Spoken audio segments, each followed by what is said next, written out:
स्वागत है बेटा आपका इस प्यारी सी माइंड मैप सीरीज के अंदर एक और नए धमाकेदार चैप्टर के साथ। नाम है इलेक्ट्रोमैग्नेटिक इंडक्शन। एवरेज चैप्टर है, कोई ना तो ज़्यादा टफ है और ना ही एकदम इजी है, लेकिन आपके लिए आसान बना देंगे, टेंशन मत लेना।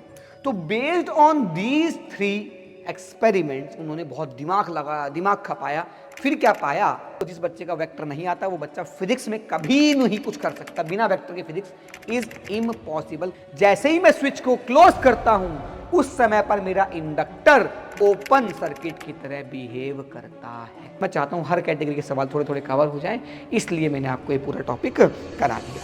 हेलो, नमस्कार, आदाब, सत श्री अकाल। स्वागत है बेटा आपका इस प्यारी सी माइंड मैप सीरीज के अंदर एक और नए धमाकेदार चैप्टर के साथ। नाम है इलेक्ट्रोमैग्नेटिक इंडक्शन।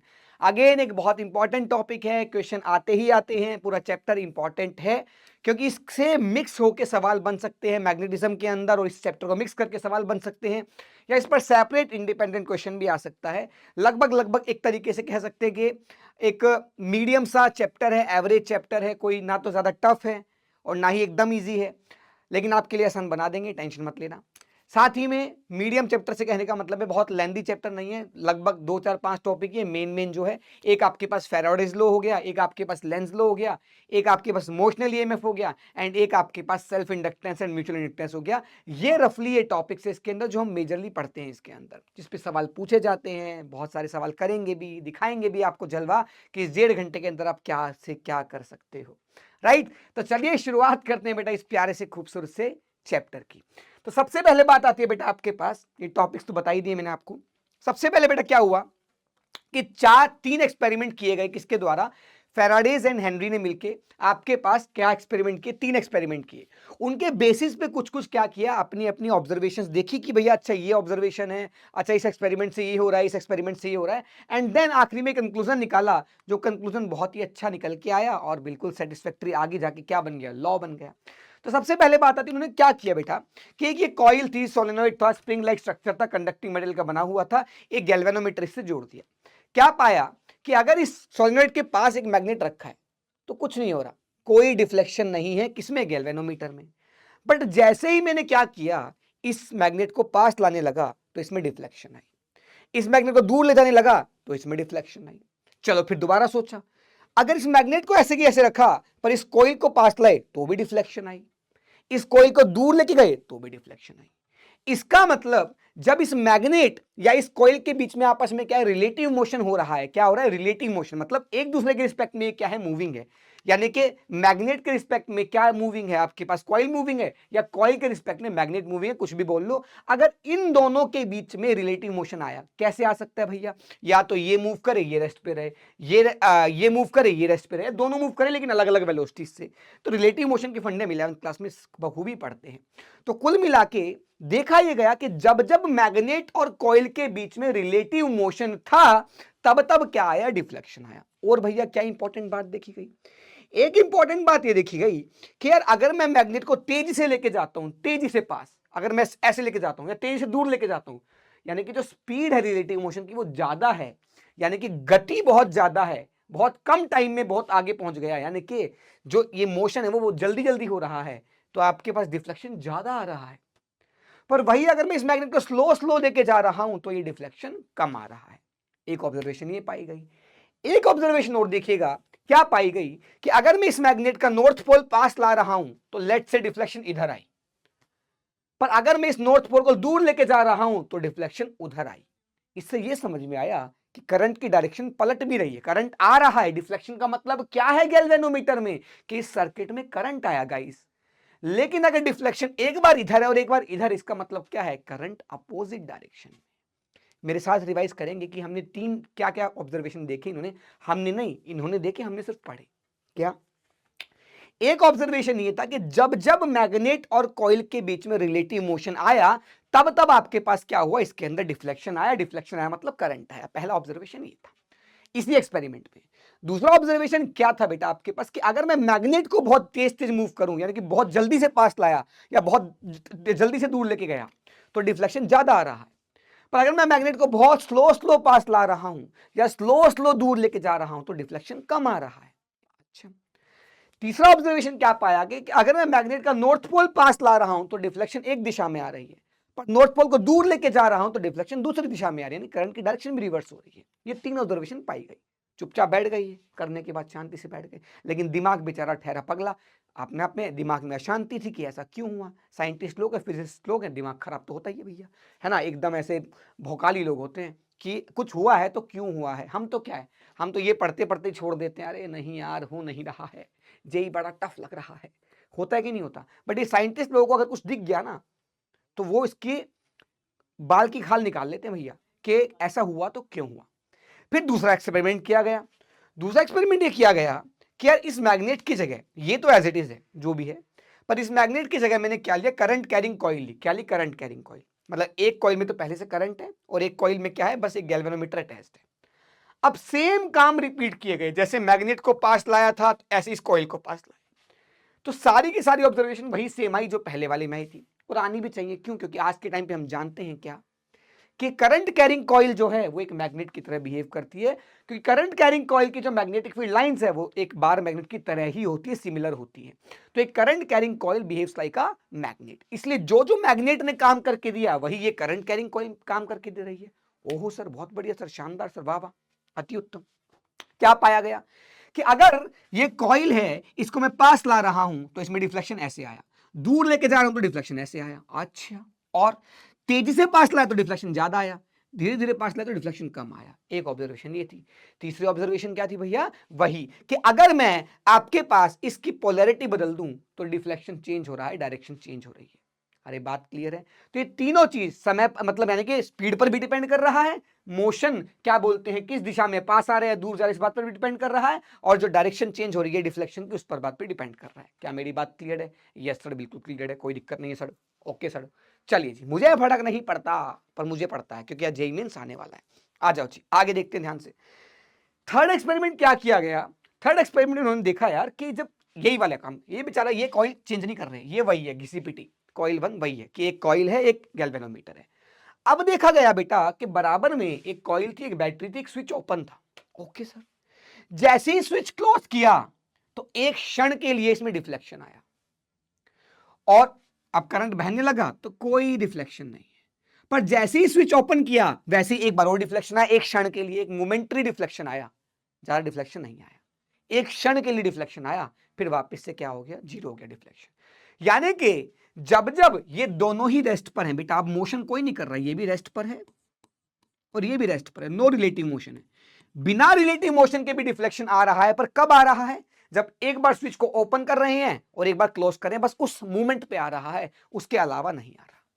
तो based on these three experiments उन्होंने बहुत दिमाग लगाया, दिमाग खपाया, फिर क्या पाया, दिमाग खपाया फिर क्या पाया, हाँ सही है, सही बन गया।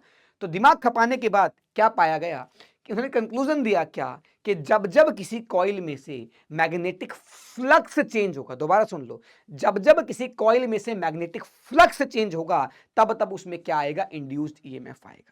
यानी कि अगर समय के साथ मैग्नेटिक फ्लक्स चेंज हो रहा, फील्ड नहीं बोल रहा, मैग्नेटिक फ्लक्स चेंज हो रहा है किसी कॉइल के अंदर, कंडक्टिंग कॉइल के अंदर, तो उसमें क्या पैदा होगा, ईएमएफ पैदा होगा, पोटेंशियल डिफरेंस पैदा होगा। एंड अगर वो सर्किट क्लोज है तो अगर पोटेंशियल डिफरेंस है, सर्किट क्लोज है, तो क्या आएगा, करंट आएगा। सबको पता है कौन आने वाला है, करंट आने वाला है। सही बात है सर, बखूबी। तो यानी कंक्लूजन क्या है, whenever flux through the coil changes current will be induced. Will आएगा यहाँ पे, कट क्यों गया भैया, नाराज है क्या हमसे, करंट विल बी इंड्यूस्ड अगर वो कॉइल कंप्लीट है तो, ठीक है, मतलब सर्किट क्लोज है तो। बहुत बढ़िया, बहुत शानदार। अब बात आती है बेटा काम की बातें। सर ये तो मजेदार सी बात थी, लेकिन सर काम की बात बताओ जहां से सवाल हो जाए, सवाल भी मैं करा के चाहूंगा, भाई आया बता के जाएगा, ध्यान से सुनो। सबसे पहले थोड़ा सा इंट्रोडक्शन देते हैं मैग्नेटिक फ्लक्स का, क्योंकि वही फ्लक्स है जो हमने इलेक्ट्रिक फ्लक्स पढ़ा था, और इलेक्ट्रिक फ्लक्स क्योंकि हम बहुत डिटेल में पढ़ लेते हैं तो मैग्नेटिक फ्लक्स बखूबी अपने को आना चाहिए। मैग्नेटिक फ्लक्स भी वही है कि क्या अंदाजा देता है कि कोई सरफेस से, कोई लूप से कितनी लाइंस उसको परपेंडिकुलरली कट कर रही हैं। क्या बेटा, कितनी मैग्नेटिक फील्ड लाइन, वहां पर इलेक्ट्रिक फील्ड लाइंस था, यहां पर बोलेंगे कितनी मैग्नेटिक फील्ड लाइंस उसको परपेंडिकुलरली कट कर रही हैं। कौन सी, परपेंडिकुलरली, उस सरफेस के परपेंडिकुलर वाला कंपोनेंट मैग्नेटिक फील्ड्स का कितना ज्यादा है, कितना, उस बात का अंदाजा कौन देता है, मैग्नेटिक फ्लक्स देता है। जैसे वहां फॉर्मूला था E डॉट डी ए, यहां पर क्या है, B डॉट डी ए, magnetic field dot area vector. अगर आपके पास हर छोटे छोटे छोटे छोटे छोटे एरिया के लिए मैग्नेटिक फील्ड की वैल्यू भी फिक्स है, यानी कि डायरेक्शन और मैग्नीट्यूड भी फिक्स है, और एरिया वेक्टर और मैग्नेटिक फील्ड का एंगल भी फिक्स है, तो आपके पास जो कॉस थीटा है बी डॉट डी में जो कॉस थीटा है वो भी बाहर आ जाएगा, कांस्टेंट होने के कारण बी भी बाहर आ जाएगा।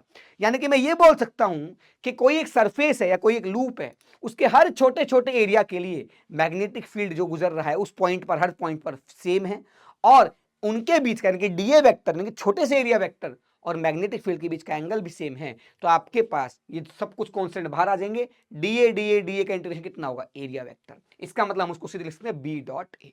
तो for constant magnetic field and if the angle between area vector and magnetic field vector is constant throughout, तो हम फॉर्मूला लगा सकते हैं बी डॉट ए वेक्टर। यहां पर हम ज्यादा चर्चा इसलिए नहीं करते क्योंकि ये आप बोर हो जाओगे, इसमें आपने पहले से पढ़ रखी है। जैसा इलेक्ट्रिक फील्ड के अंदर कहानी थी वैसा ही मैग्नेटिक फील्ड के अंदर कहानी होगी, जैसे इलेक्ट्रिक फ्लक्स था वैसे ही मैग्नेटिक फ्लक्स है, कुछ कुछ वैसा ही। सही बात है सर। इसके बाद बात आती है गाइज कि जो SI unit of magnetic flux होता है, मैग्नेटिक फ्लक्स, इलेक्ट्रिक फ्लक्स अलग था, यहां पर मैग्नेटिक फ्लक्स की जो एसआई यूनिट है उसे बोलते हैं वेबर। क्या बोलते हैं, वेबर। और इसका दूसरा नाम क्या हो सकता है, टेस्ला मीटर स्क्वायर, क्योंकि मैग्नेटिक फील्ड की यूनिट टेस्ला, एरिया की यूनिट मीटर स्क्वायर, तो टेस्ला मीटर स्क्वायर यानी कि 1 weber is equal to 1 tesla metre square होगा। इसलिए कई बार 1 टेस्ला को लिख दिया जाता है वेबर पर मीटर स्क्वायर। समझे ना बात को, समझे ना। एक वेबर के नीचे मीटर स्क्वायर ले आओगे तो एक टेस्ला बन जाएगा, टेस्ला। ठीक है जी, बहुत बढ़िया।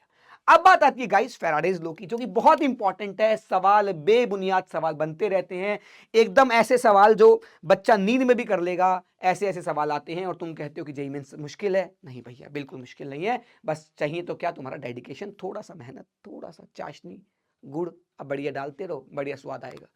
अब देखिए ध्यान से, फैराडेज लॉ क्या बोला। फैराडेज लॉ का बात तो हम पहली पढ़ चुके, कंक्लूजन क्या था कि rate of change of magnetic flux will give rise to induced current, but actually Faraday's law current से नहीं था।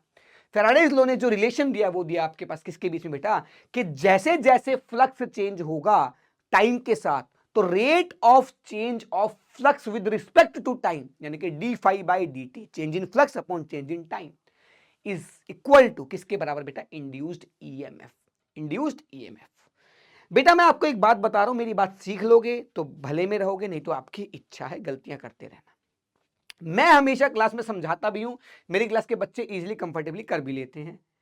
क्या कि मैं हमेशा बोलता हूं कि फैराडेज लॉ की मदद से ना केवल इंड्यूस्ड ईएमएफ का मैग्नीट्यूड निकालना, डायरेक्शन मत निकालना। ये जो माइनस प्लस है इसमें हमेशा जीवन भर बच्चा कंफ्यूज रहता है, माइनस प्लस को मार दो गोली। आपको क्या करना है, केवल इंड्यूस्ड ईएमएफ का मैग्नीट्यूड निकालना है, प्लस माइनस भूल जाओ। यानी कि जो एक लूप है उसमें से जब फ्लक्स चेंज हुआ तो इसमें एक ईएमएफ आया, पोटेंशियल डिफरेंस आया, वो कितना आएगा उसका मैग्नीट्यूड निकाल लो। माइनस और प्लस केवल पोलैरिटी को बताता है, और पोलैरिटी हम डिसाइड करेंगे लेंस चाचा के लॉ से, है ना। जो लेंस लॉ है उससे हम पोलैरिटी सीखेंगे, फैराडेज लॉ से हम केवल मैग्नीट्यूड निकालेंगे। क्या मेरी बात क्लियर है, सही बात है sir.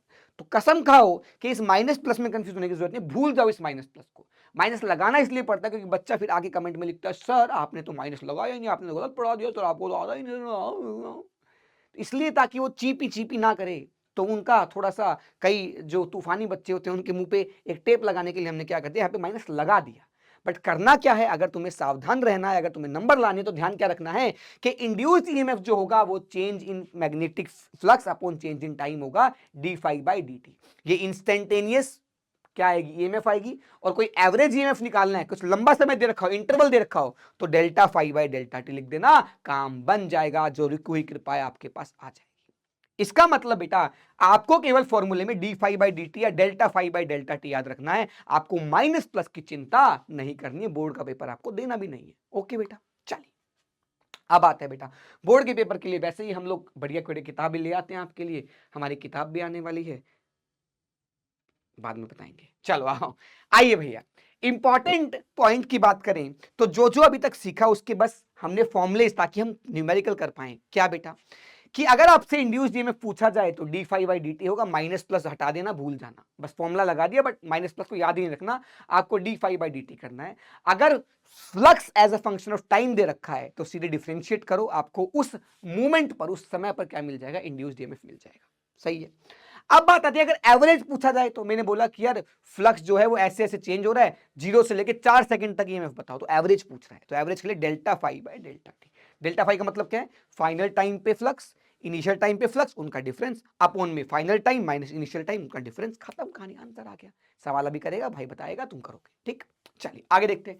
If the loop is having resistance of R ohm, अगर लूप के पास जो रेजिस्टेंस है वो आर है, तो बताओ जब लूप में ईएमएफ आ गया ई, रेजिस्टेंस है आर, तो करंट तो बच्चा भी निकाल लेगा। आई किसके बराबर होता है, ईएमएफ बटे आर के बराबर, total voltage upon total resistance, E by R, खत्म कहानी, आंसर आ गया। सही है, बहुत बढ़िया। आगे बेटा, इग्नोर नेगेटिव साइन फलाना फलाना, जो मैं बोल चुका हूं पहले ही, आपकी शांति के लिए लिख भी दिया, ठीक। अब ध्यान से देखो बेटा, तुम्हें समझाता हूं कि भैया हमें इन चारों सवालों में बस ये बताना है कि करंट आएगा कि नहीं आएगा, करंट इंड्यूस होगा कि नहीं होगा, ये बताना है। तो देखो ध्यान से, देखिएगा ध्यान से, यहां पर जो अंदर की तरफ मैग्नेटिक फील्ड है और ये एक लूप है, लूप का एरिया वेक्टर बाहर भी ले सकते हैं अंदर भी, तो मान लो मैंने लूप का एरिया वेक्टर अंदर ले लिया, सही बात है, मैग्नेटिक फील्ड भी अंदर है, सही बात है, तो इनके बीच का एंगल कितना है बेटा, कोस 0 हो जाएगा, वो तो 1 होता है, कोस 0 1। तो यानी कि इस पूरे लूप के लिए ना तो एरिया बदल रहा, ना ही कोस थीटा बदल रहा, बदल तो क्या रहा है, मैग्नेटिक फील्ड। टाइम बढ़ेगा तो मैग्नेटिक फील्ड कम होगा, क्योंकि टाइम तो रेसिप्रोकल में, डिनोमिनेटर बढ़ रहा है तो ये कम होगा। मैग्नेटिक फील्ड कम होगा तो मैग्नेटिक फ्लक्स कम होगा, यानी कि समय के साथ साथ इस लूप में अंदर की तरफ जो फ्लक्स है वो कम हो रहा है, इसका मतलब यहां पर करंट इंड्यूस होगा, तो मैंने राइट कर दिया यस। तो लिखा भी हुआ है लॉजिक कि टाइम बढ़ा मैग्नेटिक फील्ड घटा, मैग्नेटिक फील्ड घटा तो फ्लक्स घटा, क्योंकि बाकी चीज तो कांस्टेंट है तो फ्लक्स घटने लग गया। तो अगर टाइम के साथ फ्लक्स चेंज हो रहा है, चाहे घटे या बढ़े, करंट तो इंड्यूस होगा ही, अगर लूप कंप्लीट है तो। आगे देख बेटा, यहां पर देखो बेटा, यहां पर ये मैग्नेटिक फील्ड फिक्स है, ये जो लूप है और मैग्नेटिक फील्ड है, लूप का जो एरिया है वो अंदर ले लो, मैग्नेटिक फील्ड भी अंदर है, तो इनके बीच का जो एंगल है cos 0 वो भी कांस्टेंट है। पर बदला क्या, बदला है इस लूप का रेडियस। अब देखो टाइम बढ़ेगा तो रेडियस बढ़ेगा, यानी कि लूप क्या है, बड़ा होता जा रहा है, यानी कि लूप का एरिया बड़ा होता जा रहा है, और एरिया बढ़ेगा तो फ्लक्स बढ़ेगा। तो यानी कि देखो टाइम बढ़ा, रेडियस बढ़ा, रेडियस बढ़ा तो एरिया बढ़ा, एरिया बढ़ा तो फ्लक्स बढ़ा, फ्लक्स बढ़ा तो करंट आया। क्या मेरी बात क्लियर है? Yes sir. आगे देखो, अगर मैं बात करूं बेटा इस लूप में, देख ध्यान से बेटा, अंदर की तरफ फ्लक्स है गाइज, रेडियस भी फिक्स है तो एरिया भी फिक्स हो गया, जो मैग्नेटिक फील्ड है वो भी फिक्स हो गया, और एरिया वेक्टर देख, अंदर की तरफ एरिया वेक्टर ले लो, अंदर या बाहर कहीं भी ले सकते हो, मैंने मान लो अंदर ले लिया, और मैग्नेटिक फील्ड भी अंदर है, तो उनके बीच का जो एंगल है वो भी फिक्स हो गया। अब इस लूप को घुमाई जाए, इसमें क्या फर्क पड़ रहा है, अगर ये लूप घूम भी रहा है बेटा, ऐसे करके ये लूप घूम भी रहा है, तो ऐसे घूमने से ना तो इसका एरिया वेक्टर चेंज हुआ, ना उसकी डायरेक्शन बदली, ना ही उसका मैग्नीट्यूड बदला, ना ही बी की डायरेक्शन बदली, ना ही बी का मैग्नीट्यूड बदला, ना ही cos थीटा बदला, उनके बीच का एंगल, किसके बीच का एंगल, मैग्नेटिक फील्ड और ये, इसका मतलब इसके लिए फ्लक्स क्या है, कांस्टेंट, तो अब की बार आई इंड्यूस कितना आएगा बेटा, 0। क्या मेरी बात सभी बच्चों क्लियर है? इस केस में आई इंड्यूस 0 है। यहां आ जाओ जी, इस पर्टिकुलर केस में बेटा ये लूप है, ये मैग्नेटिक फील्ड है, मैग्नेटिक फील्ड अंदर है, सर बिल्कुल सही कह रहे हो, एरिया वेक्टर भी अंदर ले लो, सही कह रहे हो सर, तो मैग्नेटिक फील्ड भी कांस्टेंट है, कुछ नहीं दे रखा, एरिया वेक्टर भी कांस्टेंट है क्योंकि कुछ बता नहीं रखा, लेकिन लूप के अंदर बेटा, लूप पहले ऐसे था तो एरिया वेक्टर, लूप ऐसे है, ये एरिया वेक्टर लूप का, अब लूप घूमने लग गया ऐसे जूजू जूजू जूजू जूजू, तो इसका मतलब लूप का जो एरिया वेक्टर है बेटा वो चेंज होगा, यानी कि जो लूप का जो एरिया वेक्टर का जो डायरेक्शन है वो बदल रही है, यानी कि जो मैग्नेटिक फील्ड और जो लूप का एरिया वेक्टर है वो डायरेक्शन बदल रहा है, उनके बीच का एंगल बदल रहा है, इसका मतलब cos थीटा बदल रहा है, cos थीटा बदलेगा तो बेटा यहां पर क्या आएगा, फ्लक्स बदलेगा, फ्लक्स बदलेगा तो आई इंड्यूस्ड आएगा। क्या इतनी बात क्लियर है? बहुत सही सर, मजा आ गया। तो आई इंड्यूस नॉट इक्वल टू 0 है। ओके सर, बढ़िया, शानदार। आगे बढ़ते हैं बेटा, आगे देखिए, आगे आता है लेंज लो। इन दो को मिला के ही ना इतने सवाल आए हुए हैं जेईई मेंस में, कुछ नमूना तो मैं आपके सामने लेके आया हूं, बाकी आप कोई पीवाईक्यू किताब उठा के देख लेना 2024 से पहले के जिसमें पीवाईक्यूज हो, आप उठा के देखना, बावले हो जाओगे, इतने सवाल इन दो टॉपिक पे आए हुए, लल्लू सवाल, एकदम लल्लू। देखिए लेंज लो क्या बताता है, मैंने अभी अभी बताया था, लेंज लो बताता है कि जो करंट आया या इंड्यूस्ड ईएमएफ आया, उसका मैग्नीट्यूड तो हमें पता लग गया क्योंकि वो तो फैराडेज ने ही बता दिया। तो लेंज ने क्या बोला, लेंज ने बोला कि भाई मैं बताऊंगा डायरेक्शन, मैं भी तो कुछ करूं, तो लेंज ने बोला मेरा काम है डायरेक्शन बताना, कि करंट क्लॉकवाइज आया, एंटी क्लॉकवाइज आया, पोलैरिटी इधर प्लस इधर माइनस है या इधर प्लस इधर माइनस है, कौन बताएगा? लेंज बोला मैं बताऊंगा, आओ मेरे पास।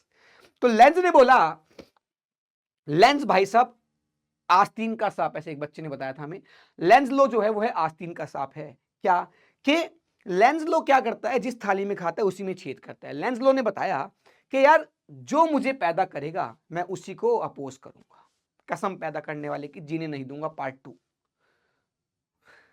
तो कुल मिला के इसने क्या बोला, अपोजेस द कोर्स, बस ज्यादा लंबी डेफिनेशन नहीं, अपोज द कोर्स, सिंपल, कि लेंस का एक ही काम है, एक कई मकसद है जीवन का, क्या, कि पैदा करने वाले को ही जीने नहीं दूंगा। यानी कि अगर फ्लक्स बढ़ने के कारण किसी पर्टिकुलर दिशा में फ्लक्स बढ़ रहा था तो करंट आया, लेकिन करंट ऐसा आएगा कि जिस दिशा में बढ़ रहा था उसी में घटाना चालू कर दूंगा।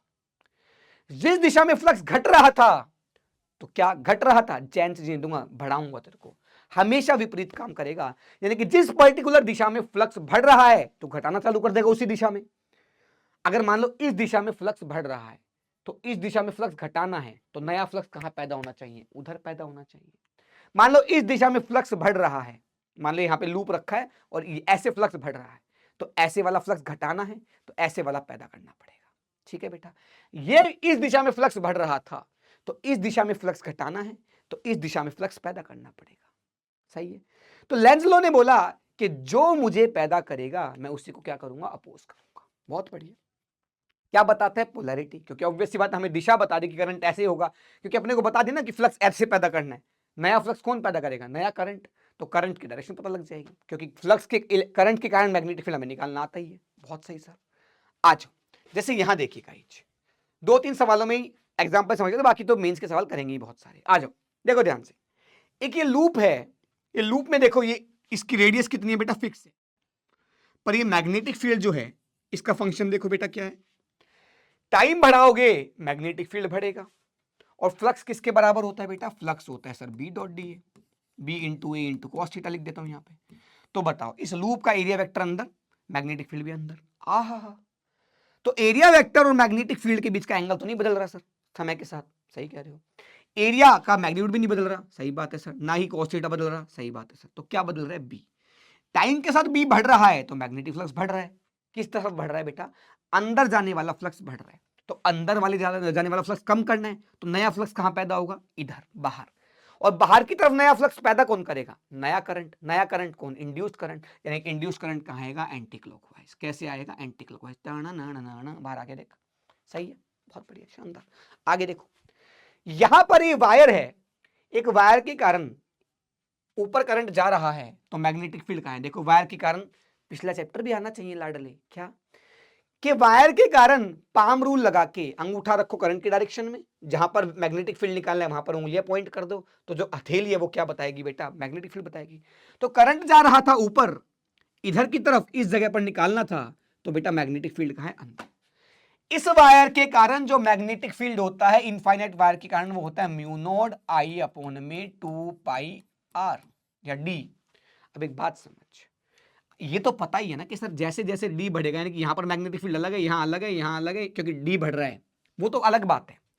लेकिन समय के साथ वो मैग्नेटिक फील्ड हर जगह का बदल भी रहा है, समय के साथ भी बदल रहा है। क्यों, क्योंकि सर आई कम होगा तो अंदर वाला मैग्नेटिक फील्ड कम हो रहा है, आई कम हुआ तो अंदर वाला मैग्नेटिक फील्ड कम हुआ, तो अंदर वाला फ्लक्स कम हुआ, तो अंदर वाला फ्लक्स बढ़ाना पड़ेगा। बढ़ाने के लिए क्या करना पड़ेगा, जू जू जू जू जू जू क्लॉकवाइज करंट, ताकि अंदर क्या आए, मैग्नेटिक फील्ड आए। समझ में आ गया क्या डायरेक्शन, यस।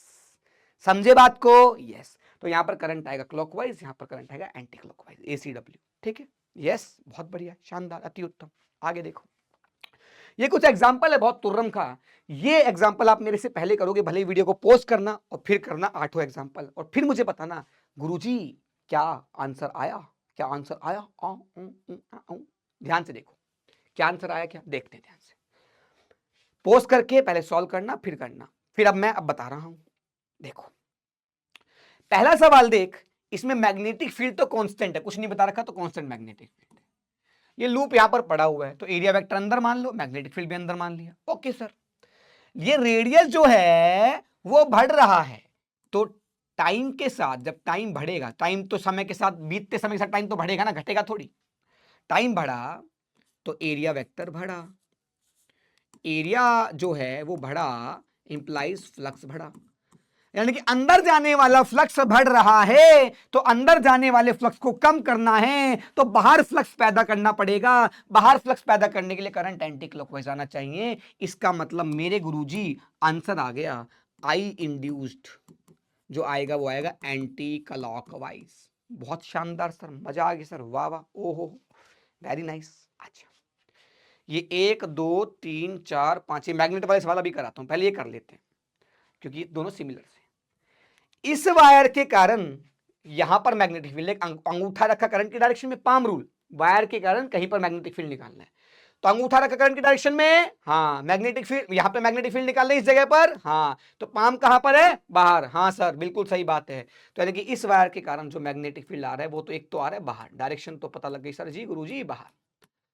अब बताओ इस वायर का जो मैग्नेटिक फील्ड होता है वो किसके बराबर होता है, म्यू नॉट आई अपॉन में 2 पाई आर। टाइम के साथ जब आई बढ़ेगा तो मैग्नेटिक फील्ड भी बढ़ेगा, मैग्नेटिक फील्ड बढ़ा तो फ्लक्स बढ़ा, इसका मतलब समय बीता तो बेटा फ्लक्स बढ़ा, क्योंकि मैग्नेटिक फील्ड बढ़ा, फ्लक्स बढ़ा है, कौन सा फ्लक्स बढ़ा है, बाहर आने वाला फ्लक्स बढ़ा है, तो बाहर आने वाला फ्लक्स बढ़ेगा, तो यानी कि नया फ्लक्स क्या करेगा, घटाएगा बाहर आने वाले फ्लक्स को, तो बाहर आने वाला फ्लक्स बढ़ रहा था तो बाहर वाले को घटाना है तो अंदर पैदा करना है, अंदर पैदा करने के लिए बेटा करंट कैसा आएगा, क्लॉकवाइज, कैसा आएगा, क्लॉकवाइज। तो आई इंड्यूस्ड कैसा आएगा बेटा, क्लॉकवाइज। क्या मेरे बच्चों को सबको बात क्लियर है, यस सर बिल्कुल सही बात है। आगे बढ़ते हैं, यहां देखो बेटा, इसको करने के दो तरीके होते हैं बेटा, देखो ध्यान से, ये नोड से लाइंस निकलती हैं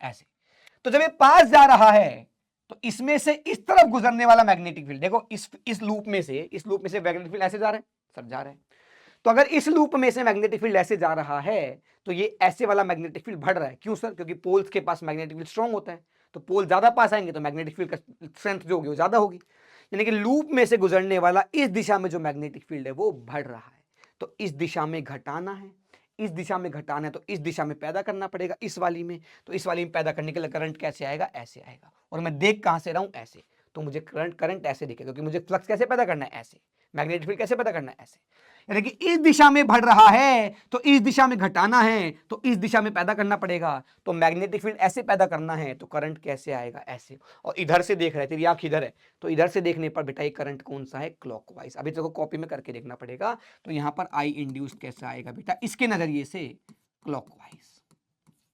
दूसरा तरीका क्या होता है, दूसरा तरीका ये होता है बेटा कि जब करंट कैरिंग कॉइल, इसमें करंट आएगा तो ये मैग्नेट बन जाएगा, तो ये मैग्नेट कैसा बनना चाहिए बेटा, तो ये मैग्नेट ऐसा बनना चाहिए कि जो पास आ रहा था उसको दूर भगाना है, तो यहां पर नॉर्थ पोल और यहां पर साउथ पोल, और मैग्नेट के अंदर मैग्नेटिक फील्ड लाइंस कैसी होती है बेटा, ऐसी होती है, यानी कि ये लूप के अंदर मैग्नेटिक फील्ड लाइन ऐसी होनी चाहिए, खत्म कहानी, आंसर आ गया भैया। करंट कैरिंग लूप एक मैग्नेट की तरह बिहेव करता है, अगर ये एक मैग्नेट बनेगा तो इसको क्या करना है, दूर भगाना है, दूर भगाना है, तो यहां नॉर्थ है, नॉर्थ पास आ रहा है तो नॉर्थ को इधर लाना है, नॉर्थ को इधर लाना तो साउथ इधर आ गया, तो साउथ और नॉर्थ से मिलकर अंदर, ये मैग्नेट के अंदर, ये मैग्नेट यही है, ये नया मैग्नेट नहीं है, यही एक मैग्नेट है, तो इसके अंदर से जो लाइन गुजर रही है वो साउथ से नॉर्थ होती है, यानी कि लाइंस ऐसे गुजरनी चाहिए, और ऐसे लाइन गुजर रही है तो इधर से देखने पर मैग्नेटिक फील्ड है, ये जो करंट है वो ऐसे आना चाहिए, खत्म कहानी, बात खत्म। अरे बात क्लियर है, ठीक है, यस, खत्म। ये देखो बेटा, इसको दो तरीके से करेंगे, एक तरीका मैं, एक तरीका तुम, चलो दोनों मैं ही बता देता हूं यार, छोड़ो। अब बताओ, ये ऐसे ऐसे ऐसे नॉर्थ से लाइन निकलती है, सही बात है सर, अब ये दूर जा रहा है तो इधर वाला जो मैग्नेटिक फील्ड है वो कम हो रहा है, क्योंकि जब दूर जाएगा तो ये मैग्नेट पोल दूर जा रहे हैं, पोल दूर जा रहे हैं, तो मैग्नेटिक फील्ड की जो स्ट्रेंथ है, ताकत है, वो इस जगह पर क्या हो रही है, कम हो रही है, जितना ज्यादा दूर पोल जाएगा तो इस जगह पर मैग्नेटिक फील्ड की ताकत कम होगी, यानी कि इस तरफ जाने वाला जो मैग्नेटिक फील्ड है इसके दूर जाने से वो कम हो रहा है, तो इस तरफ पैदा करना है, इस तरफ पैदा करना है, तो बेटा करंट आएगा ऐसे, ये मैग्नेटिक फील्ड ऐसे ही पैदा करना है, जिस तरफ मैग्नेटिक फील्ड पहले से था और वो कम हो रहा है, नया वाला इस तरफ ही पैदा करना है, किस तरफ, इस तरफ, तो करंट आएगा ऐसे, ये है एंटी क्लॉकवाइज, इधर से देखने पर क्या लगेगा, एंटी, तो आंसर तो आ गया एंटी क्लॉकवाइज। दूसरा तरीका क्या था, जब ये लूप है वो खुद एक कैसा बिहेव करेगा, मैग्नेट की तरह, अब अगर ये नॉर्थ दूर जा रहा है तो इसको कहेगा तू पास आ, जाने नहीं दूंगा, ये साउथ ये नॉर्थ, तो मैग्नेटिक फील्ड लाइन कैसी होनी चाहिए, ऐसी होनी चाहिए, तो इस लूप के अंदर मैग्नेटिक फील्ड लाइन इस दिशा में होनी चाहिए, इस दिशा में कब होगी बेटा, जब अंगूठा ऐसे है तो उंगलियां ऐसे होनी चाहिए, ठीक है।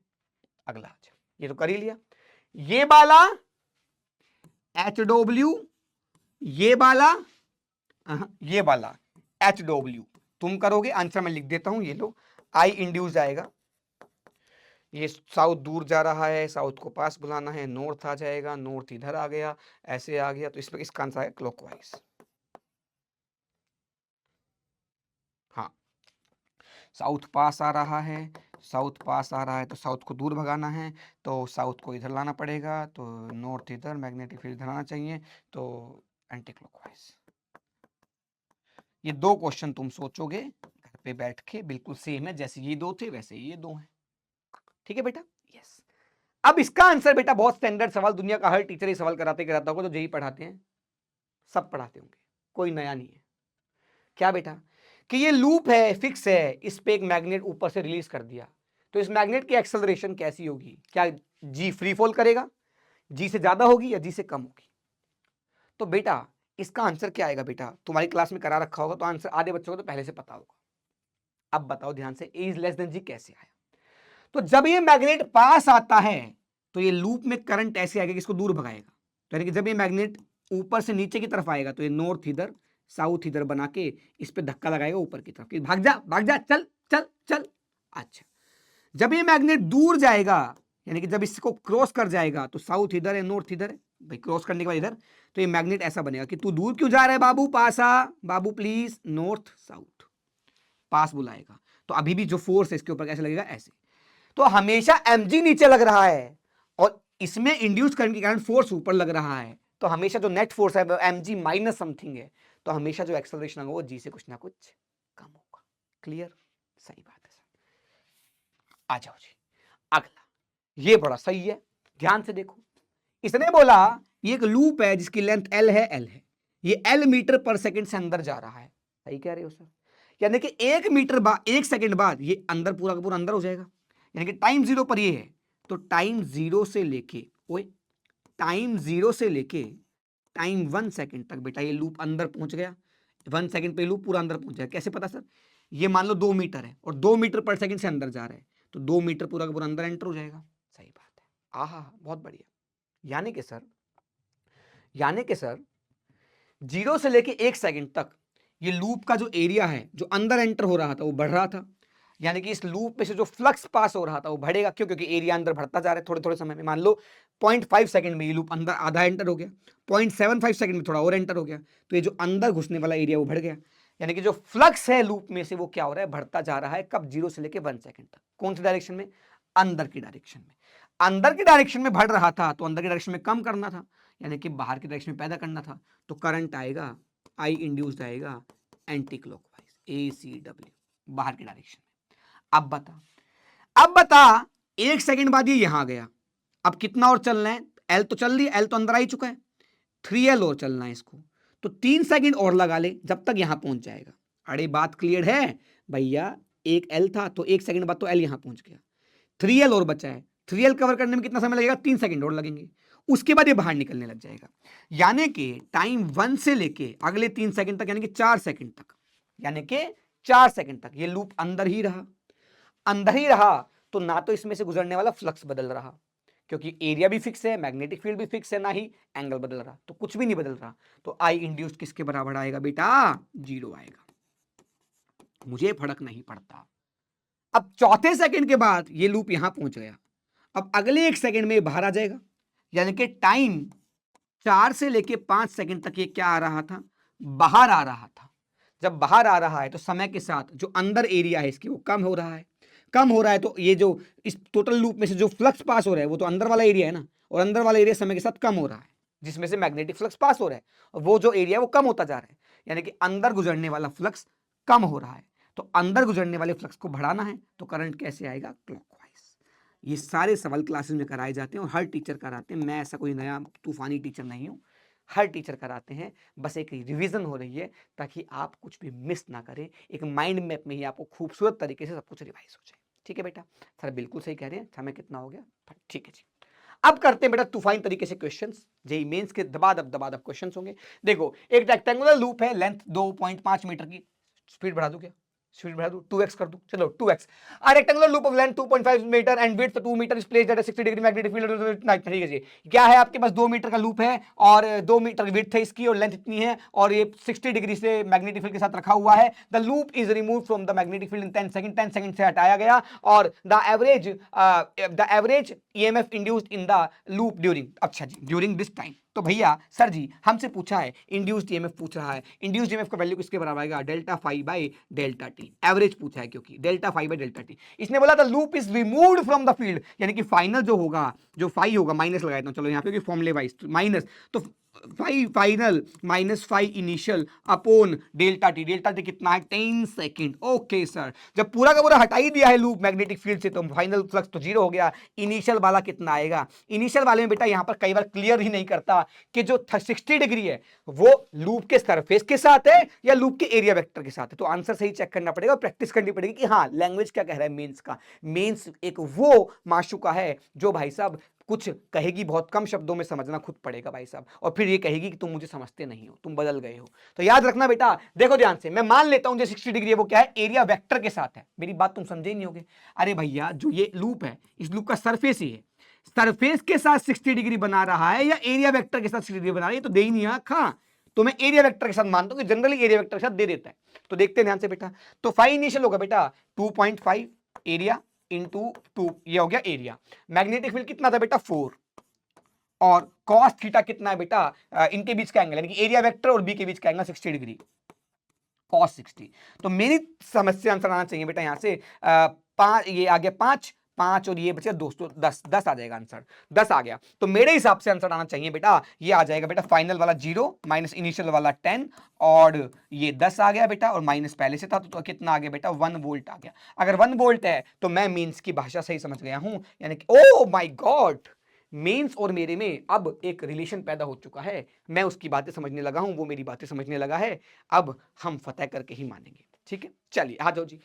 The square loop of side 10 centimetre, ओए sorry, the square loop of side 10 centimetre है और रेजिस्टेंस इतना है, is placed in vertically in east west plane.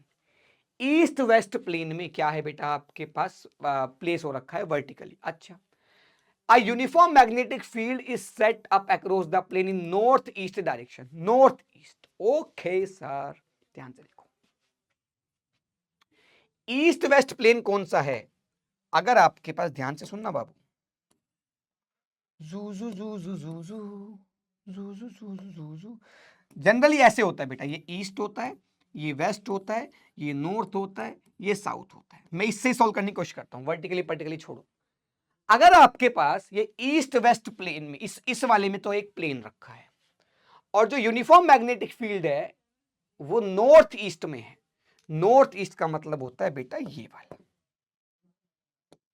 ये मैग्नेटिक फील्ड डायरेक्शन है, ये हो गया बी वेक्टर की डायरेक्शन, तो ये 45 डिग्री आ गया। तो ये जो लूप है बेटा वो इस प्लेन में है, ये लूप इस प्लेन में है बेटा, स्क्वायर लूप जो है वो इस प्लेन में रखा है, जो तुम्हें सिर्फ इतना सा दिख रहा है ऐसे आगे आगे से। तो इस लूप का जो एरिया वेक्टर होगा गाइस ये वाला होगा। सर सही कह रहे हो, तो इनके बीच का एंगल भी कितना होगा 45। तो चिंता नहीं है, गलती से गलत भी कर ले तो उसकी बात गलत भी समझ जाते, तो कई बार फिर भी गलत बातें समझ के भी बात बन जाती है।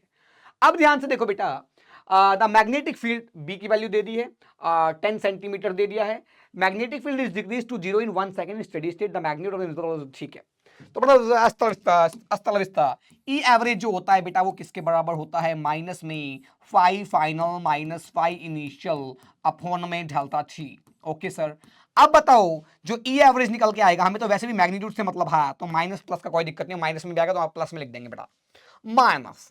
अब इसने बोला जो फाइनली डिक्रीज कर दिया मैग्नेटिक फील्ड 0 को, तो 0 हो गया फाइनल, तो माइनस इनिशियली कितना आएगा सर, बी और ए के बीच का एंगल 45 है, बी दे रखा है ए दे रखा है, तो बी की वैल्यू है सर बी की वैल्यू है 0.2, एरिया एरिया सर 10 सेंटीमीटर है, तो भैया 10/100 लिख दूं क्या इसको, इसका स्क्वायर, स्क्वायर क्योंकि स्क्वायर है तो लेंथ का स्क्वायर एरिया हो गया। इनके बीच का एंगल कितना है 1/√2, क्यों cos 45 1/√2 होता है हमारे यहाँ, तो तुम्हारे यहाँ देख लेना कितना होता है, अपॉन में इसके बाद कितना आ गया बेटा ये अपॉन में टाइम, टाइम कितना मिला बेटा 1 सेकेंड, ठीक है सर 1 सेकेंड हो गया। तो बताओ इससे आंसर कितना आ रहा है, इससे आंसर आ रहा है सर 0.2 इंटू 10⁻⁻², सही बात है सर, अपॉन में √2। ये तो आपके पास क्या आ गया बेटा, ये तो आपके पास क्या आ गया, ये तो आपके पास आ गया बेटा ईएमएफ। हमसे पूछा क्या है, इंड्यूस्ड ईएमएफ ही पूछा था क्या, तो करंट तो पूछा ही नहीं, तो ईएमएफ पूछ रहे तो ईएमएफ निकाल लो बेटा। ये आपके पास इतना आंसर आ रहा है इंड्यूस्ड ईएमएफ का। तो बेटा जी आंसर कितना आना चाहिए, आंसर आना चाहिए बेटा, ये 0.2 है तो इसको ले दो 2 इंटू 10⁻³ अपॉन में √2 है, तो ये इससे कितना गया √2 गया, तो x की वैल्यू मेरे हिसाब से तो 2 आनी चाहिए, हमारे यहाँ तो 2 आनी चाहिए, तुम्हारे यहाँ देख लेना कितना होगा। हमारे यहाँ ऐसा ही होता है, आंसर ऐसे ही निकलते हैं भैया, ऐसे ही निकलते हैं भैया हमारे आंसर। अब तुम देख लो, ऐसे आंसर निकलते हैं तुरंत, तुरंत प्रभाव से। आज नेक्स्ट देखो, एक कॉइल है प्लेस कर दी perpendicular to the magnetic field, magnetic field के परपेंडिकुलर है, यानी कि उसका जो प्लेन है वो कितना है, परपेंडिकुलर है। कॉइल इज प्लेस्ड, कॉइल को प्लेस किया है मैग्नेटिक फील्ड के परपेंडिकुलर, यानी कि मैग्नेटिक फील्ड और एरिया वेक्टर कितना होगा, सेम होगा। अरे भाई समझा मेरी बात, ये कॉइल अगर है तो कॉइल को मैग्नेटिक फील्ड के परपेंडिकुलर प्लेस कर दिया, तो भैया जी ये क्या हो गया, मैग्नेटिक फील्ड हो गया, और कॉइल का जो एरिया वेक्टर होगा वो भी तो इसके परपेंडिकुलर ही होता है ना, कॉइल के सरफेस के। हाँ सर, इसका मतलब इतना आ गया सर। अब बोला when the field is change to 3000 in two 3000, अच्छा पहले 5000 था अब 3000 हो गया 2 सेकंड में, इंड्यूस्ड ईएमएफ इतना आया, डायमीटर ऑफ द कॉइल इतना है, the number of turns in the coil. Okay sir, ध्यान से देखो बेटा, जो फाइनल होगा वो होगा n इंटू ए, मतलब कितना b into A into cos of 0 degree, b final, और साथ में नंबर ऑफ टर्न्स है n। इनिशियल कितना होगा बेटा, n into B initial into area into cos 0। ओ हो, तो देखिए बेटा जो डेल्टा फाई आएगा वो किसके बराबर आएगा बेटा, n into A into cos 0, तो 1 होते हैं बेटा, तो b final minus b initial, 5000 में से 2000 घटा दो।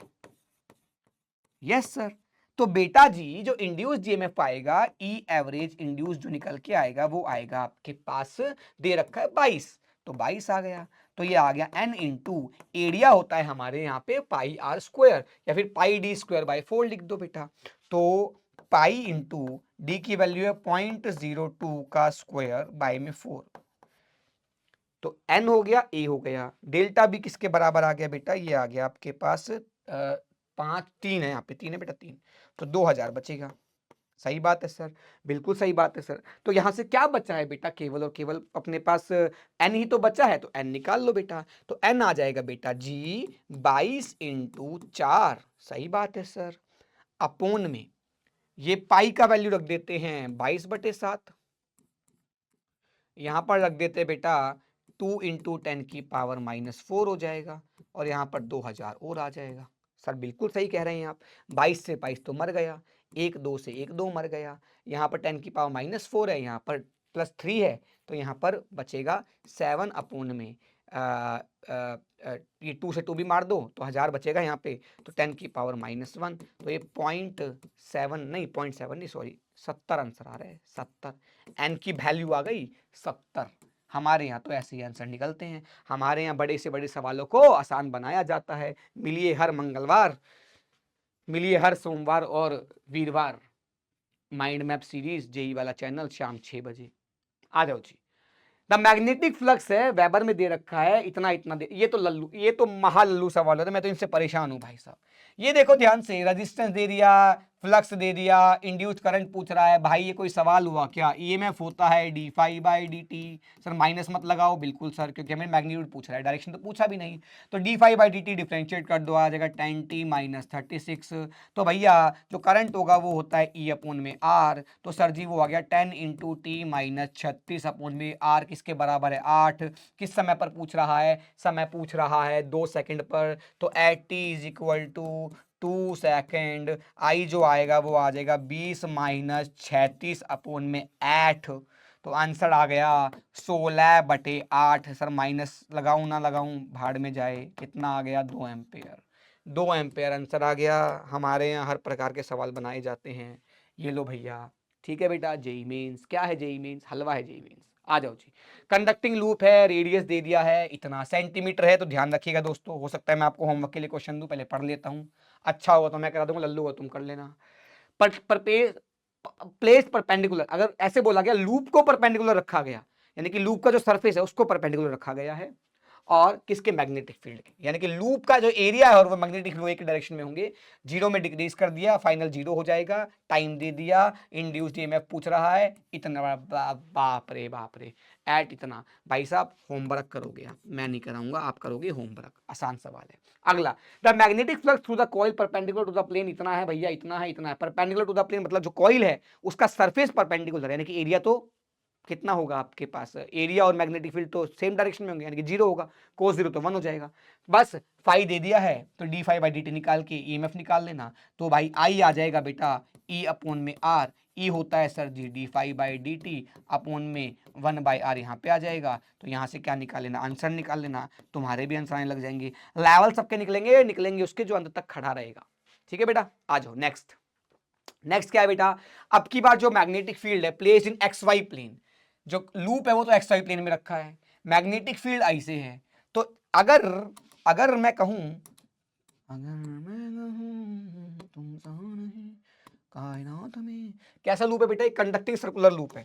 तो भाई साहब सर्कुलर लूप अगर ऐसे इस प्लेन में रखा है, एक्स वाई प्लेन में, किस प्लेन में बेटा, एक्स वाई प्लेन में अगर रखा है लूप, तो ऑब्वियस सी बात है एरिया वेक्टर कहाँ होगा, के कैप में होगा।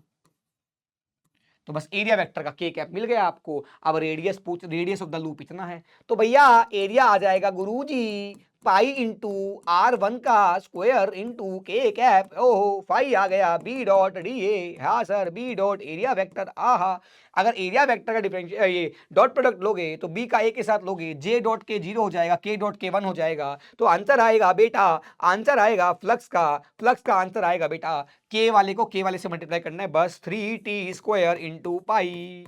बिल्कुल समझ में आई, के डॉट के वन हो जाएगा। सर इसका इससे क्यों नहीं किया, क्योंकि जे डॉट के जीरो होता है, ऐसा हमने पुराणों में पढ़ा है, हमारे शास्त्रों में लिखा था। तो the induced EMF in the coil, induced EMF पूछ रहा है, तो भैया जो ईएमएफ होता है वो होता है D phi by D T. तो भैया जी वो किसके बराबर आ गया, ये आ गया सर 6 इंटू टी और इंटू पाई। ओके सर, बिल्कुल सही बात है सर।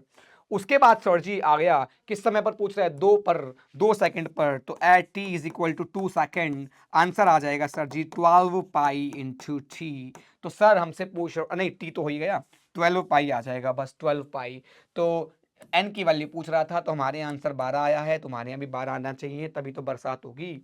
सर बिल्कुल सही बात है, आगे बढ़ जाएं। In the given figure the magnetic flux दे रखा है भाई साहब, ओ सॉरी, मैग्नेटिक फ्लक्स दे रखा है। अच्छा, फाइव बी मिली वेबर में दे रखा है, बस जो भी फाइव बी आएगा वो मिली वेबर में, 10⁻³ वेबर है वो, बस वो याद रखना। और जो मैग्नीट्यूड ऑफ करंट है इसका, तो वो पूछ रहा है, तो वही वाली बात है भाई साहब, जो हमारे आंसर आता है वो आता है ई अपॉन आर, जो होता है वो आई के बराबर होता है। तो ये आ जाएगा D phi by D T upon में आर। अब D phi by D T निकाल लो, आर निकाल लो, सब कुछ रख दो, आंसर आ जाएगा, तुम्हारे भी आएंगे, लेवल निकल जाएंगे। आ जाओ जी नेक्स्ट।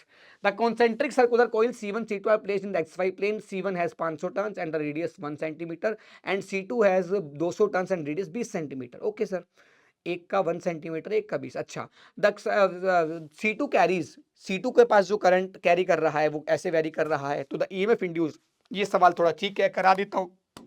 आ जाओ जी, दोनों के दोनों एक्स वाई प्लेन में रखें, एक की रेडियस 20 और एक की रेडियस 1 है, और बहुत छोटी है, 1 और 20 में तो बहुत बड़ा गैप है भाई साहब।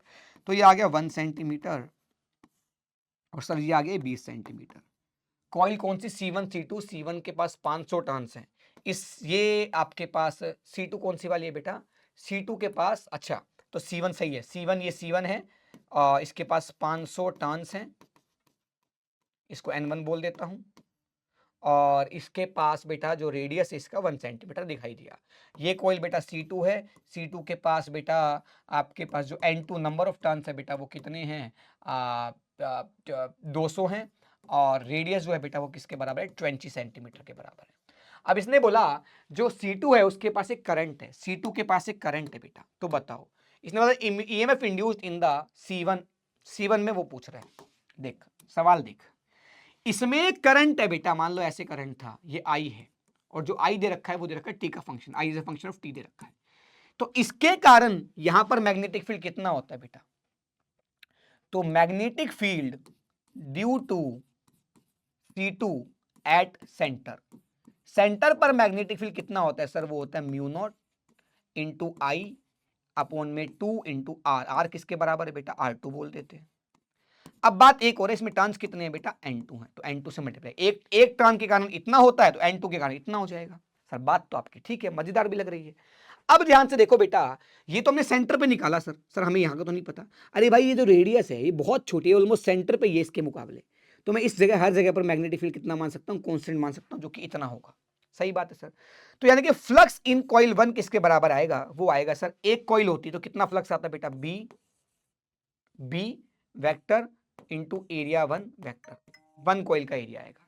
और कॉइल कितने, नंबर ऑफ टर्न्स कितने, n1, तो n1, तो फाइव 1 किसके बराबर आएगा बेटा, n1 तो कितने है बेटा, n1 500।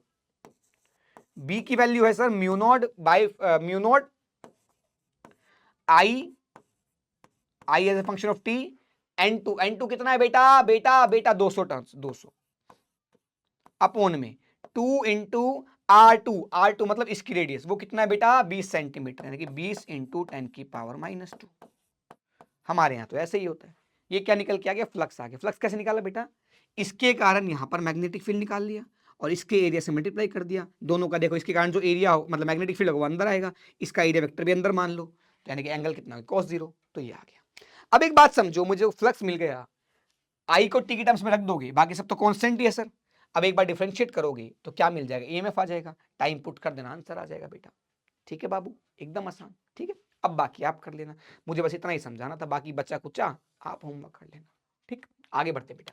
एक स्क्वायर लूप है PQRS हैविंग 10 टर्न्स, एरिया इतना है, एक लूप का एरिया इतना है, 10 टर्न्स है, रेजिस्टेंस इतना है, slowly and uniformly being pulled out the uniform magnetic field B as shown in the as shown लिखा है बेटा। अब बेटा इसका डायग्राम बनाना भूल गया होगा हमारा टाइपिस्ट, माफ कर दें उसको। ठीक है, आप कहोगे तो माफ कर देंगे, क्योंकि इन्होंने डायग्राम नहीं बनाया। अब मैं कुछ गलती कर दूंगा फिर तुम मुझे गालियां दोगे, है ना। मैं लिख देता हूँ बेटा इनकम्प्लीट क्वेश्चन, है ना, क्योंकि अगर डायग्राम दे देता तो मैं करवा देता बेटा। Incomplete question, incomplete question. ठीक है बेटा, आ जाओ नेक्स्ट देखते हैं बेटा। अब आता है बेटा next topic, that is motional EMF. क्या बेटा, मोशनल ईएमएफ, इमोशनल नहीं, इमोशनल डैमेज वो नहीं, मोशनल ईएमएफ। मोशनल ईएमएफ क्या है बेटा, कि अगर एक करंट कैरिंग वायर हो, कोई स्ट्रेट वायर हो, टेढ़ी मेढ़ी वायर हो, गोल वायर हो, सेमी सर्कल वायर हो, क्वाड्रेंट हो, क्वार्टर वायर हो, कोई एंगल छोटा सा आर्क हो, अगर वो किसी वेलोसिटी के साथ मैग्नेटिक फील्ड में घूम रही है तो वो एक बैटरी की तरह बिहेव कर सकती है या करती है। और उसी बैटरी के ईएमएफ को क्या बोला जाता है बेटा, आपके पास इमोशनल ईएमएफ बोला जाता है।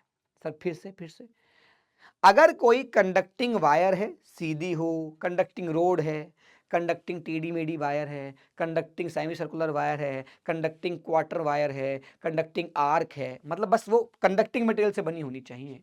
अगर ऐसा है बेटा और वो हम मैग्नेटिक फील्ड में घूम टहल रही है तो वो एक बैटरी की तरह एक्ट करती है, तो वो बैटरी का जो ईएमएफ होता है वही इमोशनल ईएमएफ होता है। सर ऐसा होता क्यों है, कुछ तो बताओ, कुछ तो हल करो हमारी समस्या का। देख ध्यान से समझा रहा हूं, डेरिवेशन नहीं कर रहा, बस समझाया तो, नहीं तो क्लास में क्या पढ़ेगा बेटा, सब कुछ माइंड मैप में पढ़ लेगा तो क्लास में क्या पढ़ेगा, क्लास लेनी बंद कर दोगे ऐसे तो। आ जाओ ध्यान से देखो बेटा, ये जो आपके पास एक रॉड ले ली, इस रॉड के अंदर ये v वेलोसिटी से आगे जा रही है, तो इसके अंदर मान लेते हैं फ्री इलेक्ट्रॉन्स होंगे। तो अगर मैं एक कोई पॉजिटिव चार्ज पकड़ लेता हूं, सर फ्री इलेक्ट्रॉन की बात करते, पॉजिटिव चार्ज कहां से आ गया, अरे जो इलेक्ट्रॉन के पास काम होगा वही उल्टा उसका पॉजिटिव पे काम होगा। जैसे इलेक्ट्रॉन पर इलेक्ट्रिक फील्ड में फोर्स कहां लगता है, क्यू इलेक्ट्रिक फील्ड के अपोजिट डायरेक्शन में, क्योंकि वो नेगेटिव चार्ज है। और पॉजिटिव चार्ज पे फोर्स कहां लगता है बेटा, इलेक्ट्रिक फील्ड की सेम डायरेक्शन में। सर बात तो आपकी सुनी सुनी लग रही है, यस। अब यानी कि बेटा अगर इसमें कोई पॉजिटिव चार्ज है, नेगेटिव के लिए उल्टा सोच लेना बस, और कोई नहीं है, तो ये जा कहां रहा है बेटा, इधर जा रहा है, मैग्नेटिक फील्ड का है अंदर, तो v क्रॉस बी के तहत, q into V cross B के तहत इस पे फोर्स कहां लगेगा, ऊपर। तो पॉजिटिव चार्ज ऊपर इकट्ठा होना शुरू हो जाएगा, नेगेटिव चार्ज इधर आना शुरू हो जाएगा, क्योंकि नेगेटिव इधर फोर्स लगेगा, v क्रॉस बी के अकॉर्डिंग पॉजिटिव पे इधर, नेगेटिव पे इधर, तो नेगेटिव इधर इकट्ठे हो गए, पॉजिटिव इधर। अब क्या हुआ, जैसे जैसे जैसे जैसे पॉजिटिव नेगेटिव ऊपर इकट्ठे हो रहे हैं बेटा, तो यहां पर एक इलेक्ट्रिक फील्ड भी आ रहा है। सर आप बात तो सही कह रहे हो, क्योंकि एक पोटेंशियल डिफरेंस आ गया। अब एक समय आया जब ये इलेक्ट्रिक फील्ड के कारण जो फोर्स होगा बेटा पॉजिटिव पर, इलेक्ट्रिक फील्ड के कारण जो फोर्स होगा बेटा वो इधर होगा, एफ इलेक्ट्रिक फील्ड के कारण, और एफ मैग्नेटिक फील्ड के कारण फोर्स इधर होगा।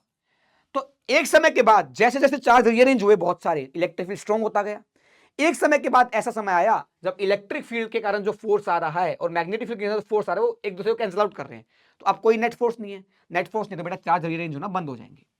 फिर जो इलेक्ट्रिक फील्ड सेटअप हो चुका वहां पर वो क्या है, फिक्स हो गया। और वो इलेक्ट्रिक फील्ड जहां पे फिक्स है, मतलब इलेक्ट्रिक फील्ड अगर है किसी रीजन में तो वहां पे पोटेंशियल डिफरेंस भी है, और यही तो ईएमएफ होता है। सर बात तो ठीक है।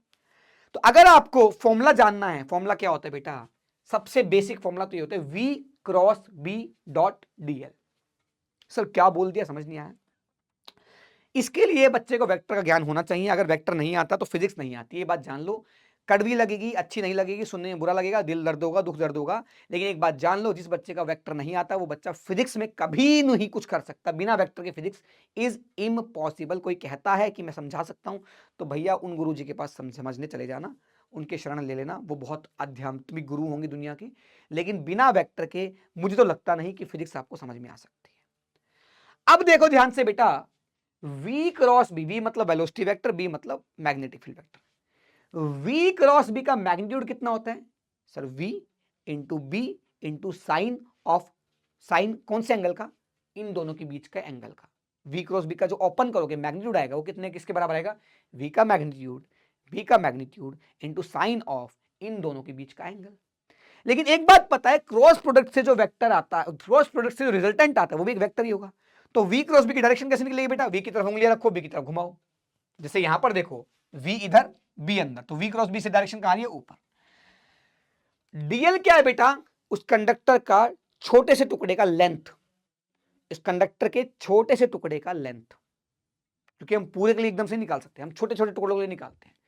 तो अगर मैं इस पूरी वायर के छोटे से टुकड़े की बात करूं तो ये छोटे से टुकड़े का जो ईएमएफ आएगा वो किसके बराबर आएगा बेटा, इसके बराबर आएगा। तो यानी कि पहले V क्रॉस B से एक नया वेक्टर निकलेगा, उसका DL के साथ क्या करना है, डॉट प्रोडक्ट करना है। तो सर DL वेक्टर कौन सा लूं, DL तो लेंथ है, वेक्टर कैसे लूं, प्लस में लूं माइनस में लूं। आप सिर्फ लेंथ को मैग्नीट्यूड वाइज रखो, लेकिन आपको ध्यान ये रखना है कि सर पोलैरिटी कैसे निकालेंगे। पोलैरिटी निकालेंगे बेटा ऐसे कि कोई भी एक चार्ज पकड़ लो, मान लो इस रोड के अंदर एक पॉजिटिव चार्ज पकड़ा, इस पर फोर्स देखा V क्रॉस B से, तो ये ऊपर गया, इसका मतलब ये हायर पोलैरिटी ऊपर, लोअर पोलैरिटी नीचे, खत्म। हमेशा बेटा V cross B dot DL से केवल क्या निकाल लो, मैग्नीट्यूड निकाल लो। V cross B dot DL से क्या निकाल लो, केवल मैग्नीट्यूड निकाल लो। V cross B dot DL से क्या निकाल लो, केवल मैग्नीट्यूड निकाल लो। डायरेक्शन कैसे निकलेगी, उस रॉड के अंदर, उस वायर के अंदर एक छोटा सा कोई भी पॉजिटिव चार्ज मान लिया, उस पॉजिटिव चार्ज की वही वेलोसिटी मान ली जो उस रॉड की वेलोसिटी है या उस वायर की वेलोसिटी है, वो वेलोसिटी की डायरेक्शन में जा रहा है, उसके according Q into V cross B से फोर्स निकाल लो। जिधर वो पॉजिटिव जाएगा उधर सारे पॉजिटिव इकट्ठे होंगे तो वो हाई पोटेंशियल, और दूसरे साइड लो पोटेंशियल, खत्म कहानी। जैसे यहां पर देखो, इस पॉजिटिव पर फोर्स कहां लगा, V क्रॉस B के तहत ऊपर, तो ये पॉजिटिव ऊपर चलेगा, नीचे नेगेटिव, तो ये हायर पोटेंशियल ऊपर वाला, नीचे वाला लोअर पोटेंशियल। और मैग्नीट्यूड कैसे, V cross B dot DL। अब बेटा ये फॉर्मूला तब लगेगा, ये फॉर्मूला सबके लिए लगेगा, पर अगर आपके पास हर जगह मैग्नेटिक फील्ड कांस्टेंट है। क्या बोला बेटा मैंने, अगर मैग्नेटिक फील्ड कांस्टेंट है हर जगह पर, तो आप सबसे बेस्ट फॉर्मूला ये यूज कर सकते हो, क्या, V cross B dot L effective. क्या, L इफेक्टिव। L इफेक्टिव वाला कॉन्सेप्ट हमने मैग्नेटिज्म में भी पढ़ा था, क्या, I into L cross B में। याद करो कि एक करंट कैरिंग वायर के अंदर फोर्स लगता है I into L cross B, तो L क्या था बेटा, L इफेक्टिव था। मैंने बोलता अगर B हर जगह कांस्टेंट है तो DL की जगह L इफेक्टिव रख सकते हैं। अब ध्यान से सुन क्यों बोल रहा हूं। अब ये भैया ये लूप है, इसके लिए DL DL DL DL DL DL DL DL DL DL बहुत छोटे छोटे छोटे छोटे छोटे छोटे छोटे छोटे, ऐसे तो पागल हो जाएगा। तो तुझे क्या करना है, तुझे पहले एंड से लेके आखिरी एंड तक एक वेक्टर मान लेना L इफेक्टिव। सर मैं इधर से इधर मानूं, इधर से किधर भी मान ले, कोई दिक्कत नहीं है, क्योंकि इधर मानेगा और किसी बच्चे ने इधर मानेगा, सिर्फ आंसर प्लस माइनस के फर्क में आएगा। और प्लस माइनस तो पोलैरिटी को बताते हैं, और पोलैरिटी तो हम वैसे भी दूसरे तरीके से निकाल रहे हैं। तो प्लस माइनस कुछ भी आए तो प्लस में ही ले लेना। बस पोलैरिटी कैसे बताएगा, जैसे मैंने बताया, क्योंकि मैंने जो बताया वो एकदम बढ़िया बताया। अब ध्यान से सुन भाई, अगर ये इधर जा रहा है तो इसके अंदर कोई एक पॉजिटिव चार्ज पकड़ ले, चल एक पॉजिटिव चार्ज पकड़ ले, तो V क्रॉस B के तहत V इधर B अंदर, तो पॉजिटिव पर फोर्स ऐसे लग रहा है, तो पॉजिटिव वाली इधर इकट्ठे हो जाएंगे, नेगेटिव वाली इधर, तो ये एक ऐसी बैटरी की तरह काम करेगा। ओके सर, मजा आया। कैसे निकलेगी, V क्रॉस B, V इधर B अंदर, इनके बीच का एंगल कितना है, 90 डिग्री, तो V क्रॉस B से V भी आ जाएगा सिंपल। और L की जगह क्या आ जाएगा बेटा, 2R, 2R क्योंकि L इफेक्टिव किसके बराबर, 2R के बराबर। मैग्नीट्यूड मिल गया, डायरेक्शन मिल गया, आंसर आ गया। ओहो हो, ध्यान से देख, V क्रॉस B से वेक्टर इधर आ रहा है, डीएल वेक्टर इधर है, तो मतलब एल इफेक्टिव वेक्टर इधर है और वी क्रॉस बी से वेक्टर इधर आ रहा है, तो वी क्रॉस बी और एल इफेक्टिव वेक्टर के बीच का एंगल कितना है 180, तो cos 180 -1 होता है। बस कोई बच्चा इधर ले लेता तो वी क्रॉस बी से वेक्टर भी इधर आता, एल इफेक्टिव भी इधर आता, तो cos 0 हो जाता। बस फर्क इतना सही है, किसी का आंसर प्लस में आता, किसी का माइनस में आता। हमें फर्क ही नहीं पड़ रहा किस बात से, प्लस माइनस से, क्योंकि हम तो पोलैरिटी तो लॉजिक से निकाल रहे हैं। सही बात है। अगला देख, जैसे ये गंदी सी वायर है, इस वायर में हमें यहां से लेके यहां तक का अगर एल इफेक्टिव पता लग जाए तो मुझे इतना सब करने की जरूरत नहीं पड़ेगी। मैं क्या करूंगा, वी इधर, बी इधर बाहर, वी क्रॉस बी से वेक्टर आ रहा है इधर, एल इफेक्टिव भी इधर, तो इनके बीच का एंगल कितना है 0, तो वी क्रॉस बी, वी और बी के बीच का एंगल कितना 90, तो वी भी आ जाएगा। और वी क्रॉस बी से जो वेक्टर है और एल इफेक्टिव उनके बीच का एंगल कितना 0, तो cos 0 1 हो जाएगा, तो सीधे आ जाएगा v into B into L, खत्म। क्योंकि cos में तो 0 आ रहा है और साइन में 90 आ रहा है, क्योंकि v और b के बीच का एंगल 90 डिग्री है और v क्रॉस b से जो वेक्टर आ रहा है और एल इफेक्टिव के बीच का एंगल 0 है, खत्म बात, आंसर आ गया। सर पोलैरिटी तो बता ही नहीं, आपने शाणे हो रहे हो, अभी बता देते हैं। इसके अंदर कोई भी एक पॉजिटिव चार्ज पकड़ ले, इस पॉजिटिव चार्ज के तहत ये जा इधर रहा था, तो बी कहां पर है इधर, तो वी क्रॉस बी से इस पे पॉजिटिव पे फोर्स का लगा इधर, तो इसका मतलब इधर पॉजिटिव इकट्ठे हुए इधर नेगेटिव, तो यानी कि इसकी पोलैरिटी कुछ ऐसी दिखाई देगी आपके पास, क्या भैया ऐसे, ये छोटा एंड ये बड़ा एंड, खत्म कहानी, आंसर आ गया। अरे बात क्लियर है, यस सर बिल्कुल क्लियर है। आगे देख ध्यान से, ये एक ऐसे एल शेप की वायर है, ये ऊपर जा रही है, तो वी क्रॉस बी से इधर एल वेक्टर आ गया, सर बात सही है, तो ये हो गया वी क्रॉस बी वेक्टर इधर आ गया और एल वेक्टर इधर आ गया, तो इनके बीच का कुछ एंगल वैंगल दे रखा, ज्योमेट्री निकाल के इसका और एल इफेक्टिव का एंगल भी निकाल लेंगे, तो कॉस के अंदर तो क्या आ जाएगा बेटा, वी क्रॉस बी वेक्टर और एल वेक्टर के बीच का एंगल जो भी आएगा वो निकाल लेना। और v और b के बीच का एंगल कितना था बेटा 90 डिग्री, तो v और b में साइन जो होगा वो 90 आएगा, कोस के अंदर जो एंगल आएगा वो एल इफेक्टिव और इसके बीच का एंगल आएगा वो निकाल सकते हो आप। कैसे सर, ये और ये कुछ तो दिया होगा, इनकी लेंथ वेंथ निकल जाएगा आंसर, खत्म कहानी। सर प्लस माइनस तो बताया नहीं, शाणे हो रहे हो, नहीं, v इधर b अंदर, तो v क्रॉस b से बेटा फोर्स का लगा v ऊपर b अंदर, v क्रॉस b से फोर्स इधर लगा तो इधर प्लस इकट्ठे हुए इधर माइनस इकट्ठे हुए, यानी कि जो ये बैटरी है वो ऐसे बिहेव करेगी, ये बड़ा है ये छोटा है, खत्म कहानी। अरे बात क्लियर है सर, एकदम क्लियर है। अगर आपके पास एक रॉड घूम रही है, अगर आपके पास एक रॉड है, एक स्ट्रेट वायर है या फिर स्ट्रेट वायर नहीं भी है, अगर एक रॉड घूम रही है बेटा, तो आप क्या करोगे, उसके लिए आप क्या लगा सकते हो बेटा, B omega L square by 2, किसके लिए, इंड्यूस्ड ईएमएफ के लिए। इसमें ईएमएफ कितना इंड्यूस होगा, मोशनल ईएमएफ कितना पैदा होगा, B omega L square by 2। ये कब फॉर्मूला लगेगा, जब रॉड किसी एंड के अबाउट घूम रही है, रॉड या कोई और अजीब सी वायर भी हो, अगर मान लो इस वायर को घुमा दूं तो सर मैं इसके अबाउट, तो इसका एल ले लेना, एल इफेक्टिव कौन सा लेना, ये वाला एल ले लेना। क्या मेरी बात क्लियर है? इसका मतलब अगर रॉड चल रही है तो v cross B dot L effective लगाएंगे, और अगर रॉड घूम रही है किसी एंड के अबाउट, रॉड या वायर किसी एंड के अबाउट घूम रही है, तो उसका क्या लगाएंगे बेटा, induced EMF B omega L effective का स्क्वायर बाई 2। एल इफेक्टिव वही शुरू से लेकर आखिरी तक का वेक्टर। अब बात आती है सर पॉजिटिव नेगेटिव कैसे निकालें, वही वाला तरीका जो भाई ने बताया, एकदम आम तरीका, आम इंसानों वाला। क्या कि इस पे कोई भी पॉजिटिव चार्ज पकड़ेगा तो इस पर v इधर b अंदर, तो v क्रॉस b के तहत फोर्स इधर लगा, तो यानी कि प्लस इधर चले गए माइनस इधर चले गए, तो ये एंड पॉजिटिव ये एंड नेगेटिव, खत्म कहानी, एकदम लाडले, बात क्लियर है। Formula B omega L square by 2, सही बात है सर। अब बात आती है सर कि अगर मैं बात करूं, एक टॉपिक आता है बेटा सेल्फ इंडक्टेंस का। सेल्फ इंडक्टेंस क्या होता है, सेल्फ इंडक्टेंस होता है दुश्मन, इंडक्टेंस है दुश्मन। इंडक्टेंस को बदलाव पसंद नहीं है, इंडक्टेंस है एकदम महात्मा टाइप इंसान की, मुझे बदलाव पसंद नहीं है भाई साहब, अपन जैसे हैं मुझे वैसे रहने दो, छेड़छाड़ मत करो, आग लगा दूंगा, दुनिया जला दूंगा। अब बात आती है बेटा सेल्फ इंडक्टेंस क्या है, सोचो ध्यान से। एक कॉइल लाइक सब्सटेंस लिया, कॉइल में अगर करंट होता है, सोलेनोइड में करंट होता है, तो उसके अंदर मैग्नेटिक फील्ड कितना होता है सर, म्यू नॉट एन आई। बच्चे को पता है, पूछ ले किसी का भी, कान पकड़, उठा गुद्दी से मार पटापट और पूछ कि एक कॉइल के अंदर करंट अगर दौड़ रहा है तो मैग्नेटिक फील्ड कितना होगा सर, म्यू नॉट एन आई या म्यू एन आई। अगर कोई मटेरियल अंदर प्रेजेंट है तो म्यू एन आई, और मटेरियल की जगह वैक्यूम या एयर है तो म्यू नॉट एन आई। अब अगर वो आई पे डिपेंड कर रहा है तो सोच, इस कॉइल के अंदर मैग्नेटिक फील्ड है म्यू नॉट एन आई, इस कॉइल का एरिया मान लो ए है, तो फ्लक्स कितना होगा बेटा इस कॉइल में से, area into magnetic field into number of turns, एक टर्न में तो म्यू नोड एन आई इंटू एरिया, और एन टर्न्स में एन से मल्टीप्लाई कर दो, फ्लक्स आ जाएगा। यानी कि जो फ्लक्स है वो डिपेंड कर रहा है किस बात पर बेटा, करंट पर। अब बता, इस कॉइल का खुद का करंट बदलोगे तो इसमें जो खुद का मैग्नेटिक फील्ड था वो बदलेगा, और मैग्नेटिक फील्ड बदलेगा तो क्या आएगा, इंड्यूस्ड ईएमएफ आएगा। और इंड्यूस्ड ईएमएफ ऐसे आएगा कि उसको क्या करना है, अपोज करना है, कसम पैदा करने वाली कि जीने नहीं दूंगा, मरने नहीं दूंगा। इसका मतलब करंट का बढ़ना इस दिशा में, ऐसे घुस रहा था करंट, इस दिशा में करंट बढ़ रहा है, तो इस दिशा में करंट घटाना है, तो नया करंट इस दिशा में पैदा होना चाहिए। तो this coil behave like a battery like this. क्यों भाई, एंटर होने वाला करंट बढ़ रहा है, तो एंटर होने वाले करंट को घटाना है, तो इधर करंट पैदा करना पड़ेगा, तो प्लस इधर माइनस इधर, खत्म कहानी। ये बैटरी की तरह बिहेव करेगी। क्यों? क्योंकि फ्लक्स चेंज हुआ तो ईएमएफ आया, ईएमएफ कैसे आएगा, अपोज करने वाला, खत्म कहानी। आई यहां देख लो, किधर गया, इधर देख लो। यहां पर अंदर जाने वाला करंट कम हो रहा था, तो अंदर जाने वाले करंट को बढ़ाना पड़ेगा, तो इधर वाले करंट को बढ़ाना है, तो बैटरी का पॉजिटिव इधर नेगेटिव, तभी तो इधर वाला करंट, नया वाला करंट भी इधर पैदा होगा।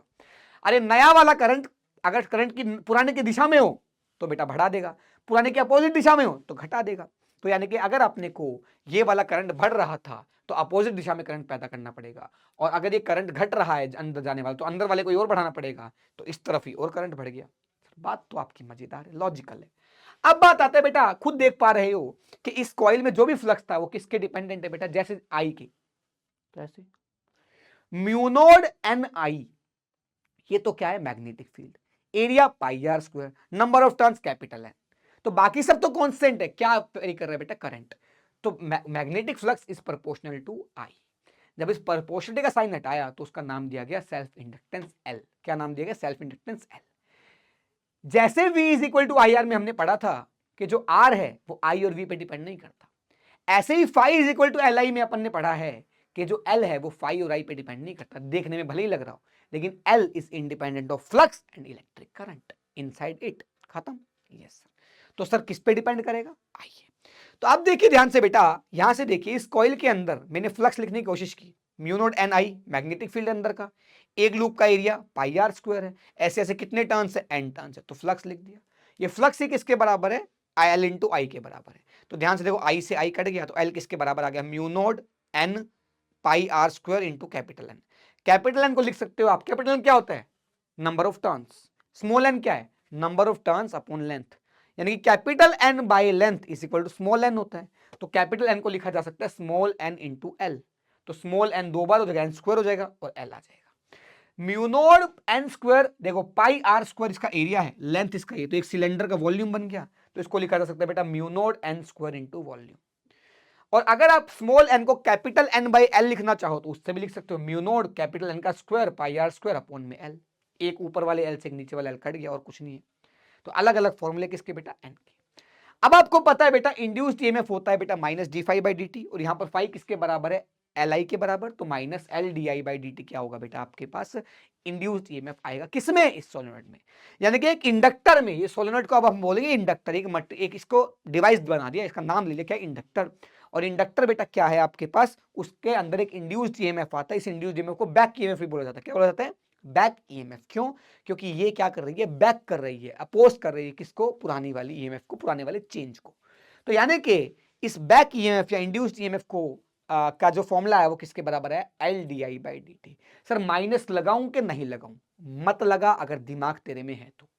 L d I by D T magnitude याद रख, डायरेक्शन पोलैरिटी का अभी इन दो एग्जांपल में समझाया था, तुझे आ गया तो बल्ले बल्ले हो जाएगी, बल्ले बल्ले हो जाएगी, बल्ले बल्ले।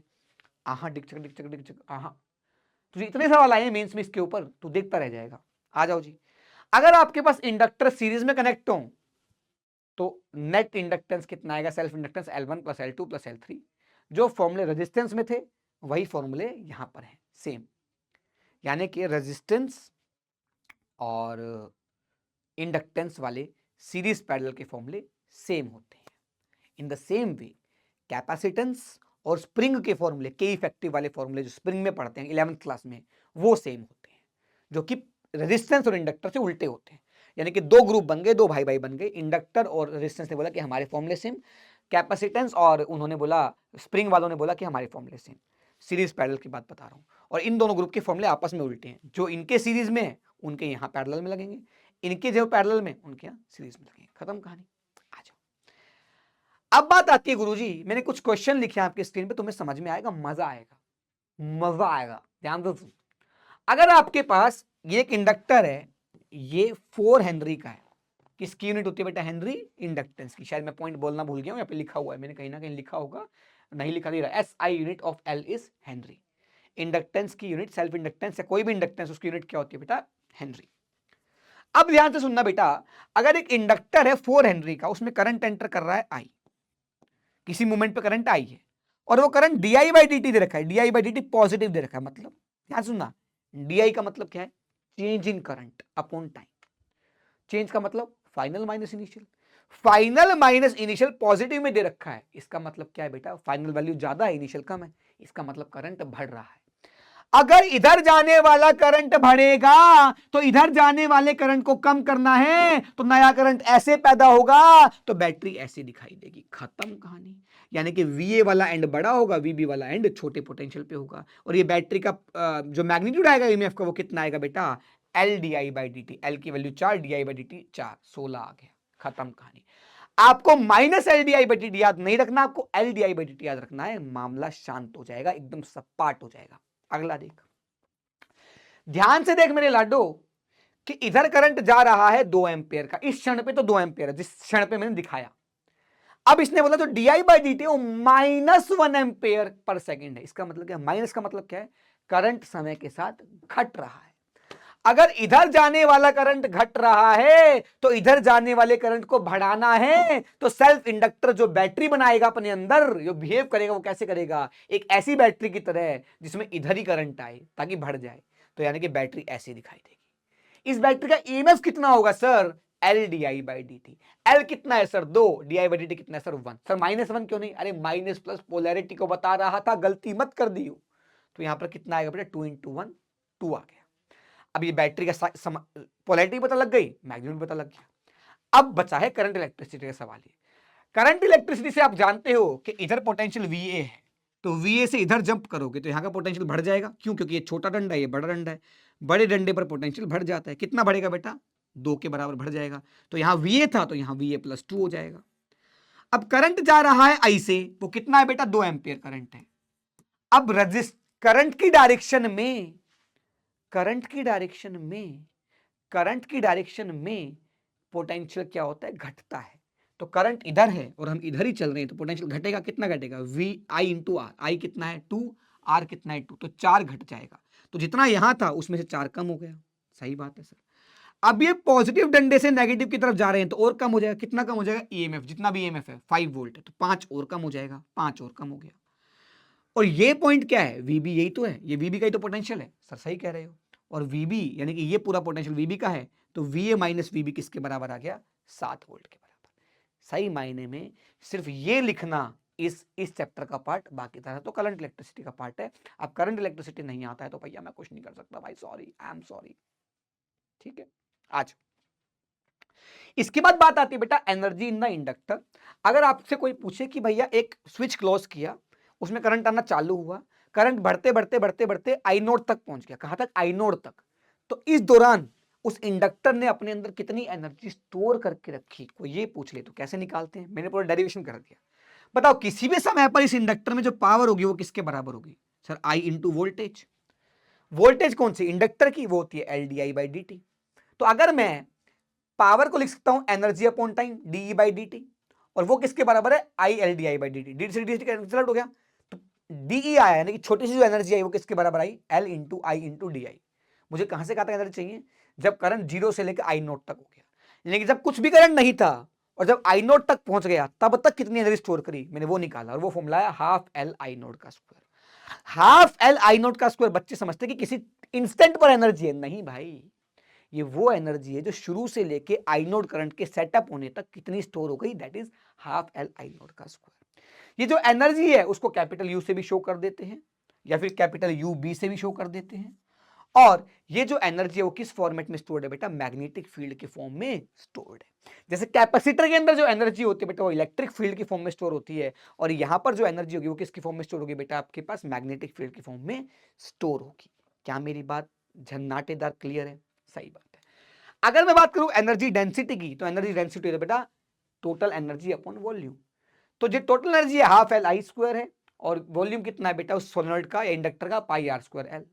एल का एक फॉर्मूला पढ़ा था mu not an square into volume, तो वही रखा है, देखा mu not an square into volume into I square, volume से वॉल्यूम मर गया तो mu not an square I square upon 2 आ गया, म्यू नॉट से डिवाइड किया, म्यू नॉट से मल्टीप्लाई कर दिया, तो ऊपर बचा म्यू नॉट का स्क्वायर, एन का स्क्वायर, आई का स्क्वायर। ये कहीं सुना सुना लग रहा है, म्यू नॉट एन आई क्या था, इंडक्टर के अंदर मैग्नेटिक फील्ड, तो ये मैग्नेटिक फील्ड का स्क्वायर अपॉन 2 म्यू नॉट क्या आ गया बेटा, energy density in the inductor आ गई, जो कि हम ईएम वेव में भी पढ़ते हैं। जैसे आपको याद हो कैपेसिटर के अंदर एनर्जी डेंसिटी आई थी बेटा half epsilon naught E square, electric field का स्क्वायर, क्योंकि वहां पे इलेक्ट्रिक फील्ड के फॉर्म में स्टोर था और यहाँ पर मैग्नेटिक फील्ड के फॉर्म में स्टोर है, तो एनर्जी डेंसिटी कितनी आती है बेटा आपके पास, B square upon 2 mu naught. खत्म बात, बिल्कुल सही बात है, कत लोगे कॉन्सेप्ट का, एकदम बढ़िया। आगे बढ़ते हैं बेटा, आगे आते हैं बेटा एलआर सर्किट। एलआर सर्किट में क्या है बेटा, अगर आपके पास एक सर्किट ऐसा हो जिसके अंदर एक रेजिस्टेंस और एक इंडक्टर हो सीरीज में जुड़े हुए हों, तो मैंने उसका डेरिवेशन किया। मैंने बोला यार कि जब ये बैटरी का टर्न स्विच क्लोज किया तो इसमें करंट आना चालू हुआ, करंट क्या हो रहा है बेटा, जीरो से कुछ कुछ बढ़ने लगा है, करंट यानी कि बढ़ रहा है। इंडक्टर के अंदर जाने वाला करंट बढ़ेगा तो इंडक्टर ऐसी बैटरी की तरह बिहेव करेगा कि उसको अपोज करेगी, तो ये बैटरी का ईएमएफ कैसे आ गया, ऐसे आ गया। मैग्नीट्यूड कितना होगा, L d I by D T होगा सर, सही बात है। तो ध्यान से देखो बेटा, अगर मैं यहां से लेके शुरू करके वापस यहीं पे आ जाऊं, केवीएल लगाऊं, तो केवीएल लगाओ बेटा, यहां से यहां गया ईएमएफ आया, यहां से यहां गया, प्लस से माइनस जा रहे तो माइनस में आएगा L d I by D T, plus potential से माइनस पोटेंशियल जाओगे तो पोटेंशियल घटेगा ना, L d I by D T. Current के डायरेक्शन में चलोगे तो आई इंटू आर घटेगा, तो आई इंटू आर, यहां पर पहुंच गए वापस से तो जीरो लगा दिया। तो यानी कि बेटा यहां से यहां चले केवीएल लगाया तो एक इक्वेशन आई, इस इक्वेशन में बेटा हमने क्या किया बेटा, पहले मैं ले गया इसको इधर, है ना, तो ध्यान से देखो बेटा आई आर को इधर ले आया, E minus I R is equal to L d I by D t, E minus R को नीचे ले आया, ई मतलब यहां पर क्या है, ईएमएफ ऑफ द बैटरी, ई मतलब ईएमएफ ऑफ द बैटरी। अब इसको सॉल्व करने लगा तो मुझे समझ में आया बेटा, जो आई आ रहा है, मेरा करंट आ रहा है, वो किसके बराबर आ रहा है, I maximum into 1 minus E to the power minus T by tau. Tau क्या होता है बेटा, यहाँ पर टाइम कांस्टेंट होता है, ये बराबर होता है एल बाई आर के। तो जब इसको एल बाई आर पुट करो तो एल नीचे आर ऊपर, तो आर टी बाई एल हो जाता है। यहाँ पे मैक्सिमम करंट कौन सा होता है, ध्यान से सुनना, मैक्सिमम करंट वो करंट, ये किसके लिए बेटा, ये इंडक्टर के लिए करंट की इक्वेशन है कि किसी समय पर इंडक्टर में क्या करंट होगा, उसके लिए इक्वेशन आप यूज कर सकते हैं। ठीक है सर, आई मैक्स क्या है सर, आई मैक्स से बेटा आपके पास इंडक्टर में मैक्सिमम करंट, इंडक्टर में मैक्सिमम करंट होता है बेटा इनफाइनाइट टाइम पर, यानी कि इनफाइनाइट समय पर। जो मैं ये स्लाइड बता रहा हूं ना बेटा, ये इतनी इंपॉर्टेंट है, इसके ऊपर इतने सवाल पूछे गए हैं ना, और सबसे लल्लू सवाल पूछे गए हैं, और ये 2 लाइन पे सवाल पूछे गए, यहां पे मैंने लिखा होगा, जब स्विच क्लोज करते ही हैं, जस्ट क्लोज करते हैं स्विच को, यानी कि टाइम जीरो बोल देते हैं उसको, तो टाइम जीरो पर यानी कि just after closing the switch, उस समय पर इंडक्टर ओपन सर्किट की तरह काम करता है। वापिस सुन लो ये बात, क्या, जैसे ही मैं स्विच को क्लोज करता हूं उस समय पर मेरा इंडक्टर ओपन सर्किट की तरह बिहेव करता है। ठीक है सर, और बहुत लंबे समय के बाद मेरा जो इंडक्टर है वो प्लेन वायर की तरह काम करता है। कैसे, प्लेन वायर की तरह। तो जब इंडक्टर प्लेन वायर की तरह काम करेगा, इसका मतलब इंडक्टर बिल्कुल भी रेजिस्ट नहीं कर रहा करंट को, और जब इंडक्टर ओपन वायर की तरह काम कर रहा है, इसका मतलब उस समय पर इंडक्टर एक लार्ज इनफाइनाइट रेजिस्टेंस की तरह काम कर रहा है।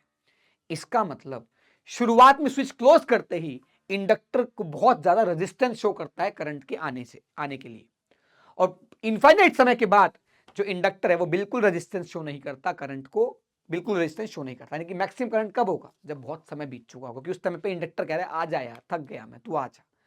तो मैक्सिमम करंट कौन सा करंट है बेटा, इनफाइनाइट समय का करंट है। और इनफाइनाइट समय का करंट निकालोगे कैसे बेटा, इंडक्टर को प्लेन वायर से कनेक्ट जोड़ दो, इंडक्टर की जगह प्लेन वायर लगा दो और उस प्लेन वायर में करंट निकाल लो। सोचो यहाँ प्लेन वायर होती तो इसमें करंट कितना होता बेटा, वोल्टेज ई है, रेजिस्टेंस आर है, तो ई बाई आर क्या हो जाएगा, मैक्सिमम करंट हो जाएगा इस केस में। तो यानी कि आई मैक्सिमम ऐसे निकाला जा सकता है। सही बात है सर। ग्राफ देखोगे बेटा, इसका जब ग्राफ बनाते हैं बेटा तो इस टाइप से आता है आपके पास कि भैया आई जीरो, जब टाइम जीरो तो जो करंट जीरो है, बढ़ते बढ़ते बढ़ते बढ़ते बढ़ते मैक्सिमम करंट कब हो गया बेटा, इनफाइनाइट समय पर हो गया, और इसे बोलते हैं स्टेडी स्टेट। क्या बोलते हैं, स्टेडी स्टेट। सही बात है सर। अब अगर एक बात ध्यान रखना बेटा, अगर सर्किट में एक से ज्यादा रेजिस्टेंस हो, दोबारा सुन लो, अगर सर्किट में एक से ज्यादा रेजिस्टेंस हो लेकिन इंडक्टर एक ही है, लेकिन अगर इंडक्टर एक ही है तो आप इस पूरे फॉर्मूला का यूज कर सकते हो बेटा। बस करना क्या है, आर की जगह आर इक्विवेलेंट रखना है, आर की जगह आर इक्विवेलेंट रखना है। और आर इक्विवेलेंट निकालना कैसे बेटा, कुछ नहीं, जहां जहां पर बैटरी है वहां पर प्लेन वायर बना दो और इंडक्टर के दोनों कोनों पर क्या निकाल दो बेटा, नेट रेजिस्टेंस निकाल दो। सोचो, इसमें मुझे नेट रेजिस्टेंस निकालना है, आर इक्विवेलेंट निकालना है, तो इसमें तो वैसे आर ही है लेकिन वैसे निकालना है, तो क्या करेंगे, इस बैटरी को प्लेन वायर मान लेंगे और ये इन दोनों एंड के अक्रॉस नेट रेजिस्टेंस कितना है बेटा, आर ही तो है, तो आर। यानी कि जब जब सर्किट में एक इंडक्टर हो और बहुत सारी रेजिस्टेंस हो और आपसे कॉम्प्लिकेटेड सवाल पूछ लिया जाए, किसी समय पर करंट पूछ लिया जाए, टाइम जीरो पर और टाइम इनफाइनाइट पे करंट निकालना कोई बड़ी बात नहीं है। उसके लिए तो क्या करना है, टाइम जीरो पर ओपन सर्किट कर दो, करंट निकाल लो, टाइम इनफाइनाइट पे क्लोज सर्किट कर दो, मतलब प्लेन वायर से कनेक्ट कर दो किसको, इंडक्टर को, करंट निकाल दो। वो तो सबसे आसान है और सारे क्वेश्चन इसी से पूछे गए हैं, सारे क्वेश्चन यहां से पूछे गए हैं, सारे मेंस के सारे क्वेश्चन यहां से पूछे गए हैं कि टाइम जीरो पर या स्विच क्लोज करते ही या स्विच क्लोज करने के काफी समय बाद करंट बताओ, कोई भी निकाल देगा। पर अच्छा सवाल वो होगा जब कोई भी समय पर पूछ ले, इन समय के बीच में कोई समय पर पूछ ले कि इंडक्टर में कितना करंट है और उस सर्किट में बहुत सारे रेजिस्टेंस जुड़े हुए हैं, तो क्या करना है, आर की जगह आर इक्विवेलेंट रखना है। आर इक्विवेलेंट निकालने के लिए बैटरी को प्लेन वायर से रिप्लेस कर दीजिए और इंडक्टर के दोनों एंड के अक्रॉस नेट रेजिस्टेंस निकाल लो, आपका पूरा आंसर यही रहेगा जो है। ठीक है बेटा, आ जाओ, बहुत बढ़िया, शानदार। इसके बाद बेटा आता है आपके पास म्यूचुअल इंडक्टेंस। म्यूचुअल इंडक्टेंस क्या होता है, ध्यान से सुनना बेटा, कि यार सोचो ध्यान से, अगर इस कॉइल में करंट है तो इस कॉइल में एक मैग्नेटिक फ्लक्स होगा, ये मैग्नेटिक फ्लक्स इसके भी थ्रू भी पास हो रहा है, सही बात है। पर अगर इस कॉइल का करंट बढ़ाने लग जाऊं, अगर मैं इस कॉइल का करंट बढ़ाने लग जाऊं तो बेटा इसमें से गुजरने वाला फ्लक्स भी बढ़ने लग जाएगा और इस कॉइल में अगर फ्लक्स चेंज होगा तो इसमें एक ईएमएफ भी आएगा। यानी कि सेल्फ इंडक्टेंस और म्यूचुअल इंडक्टेंस में फर्क क्या है बेटा, फर्क यह है कि सेल्फ इंडक्टेंस था खुद में ही करंट चेंज किया, खुद का ही फ्लक्स चेंज हुआ और खुद ही ने एक इंड्यूस्ड ईएमएफ पैदा कर ली, खुद ने ही एक इंड्यूस्ड करंट पैदा कर लिया।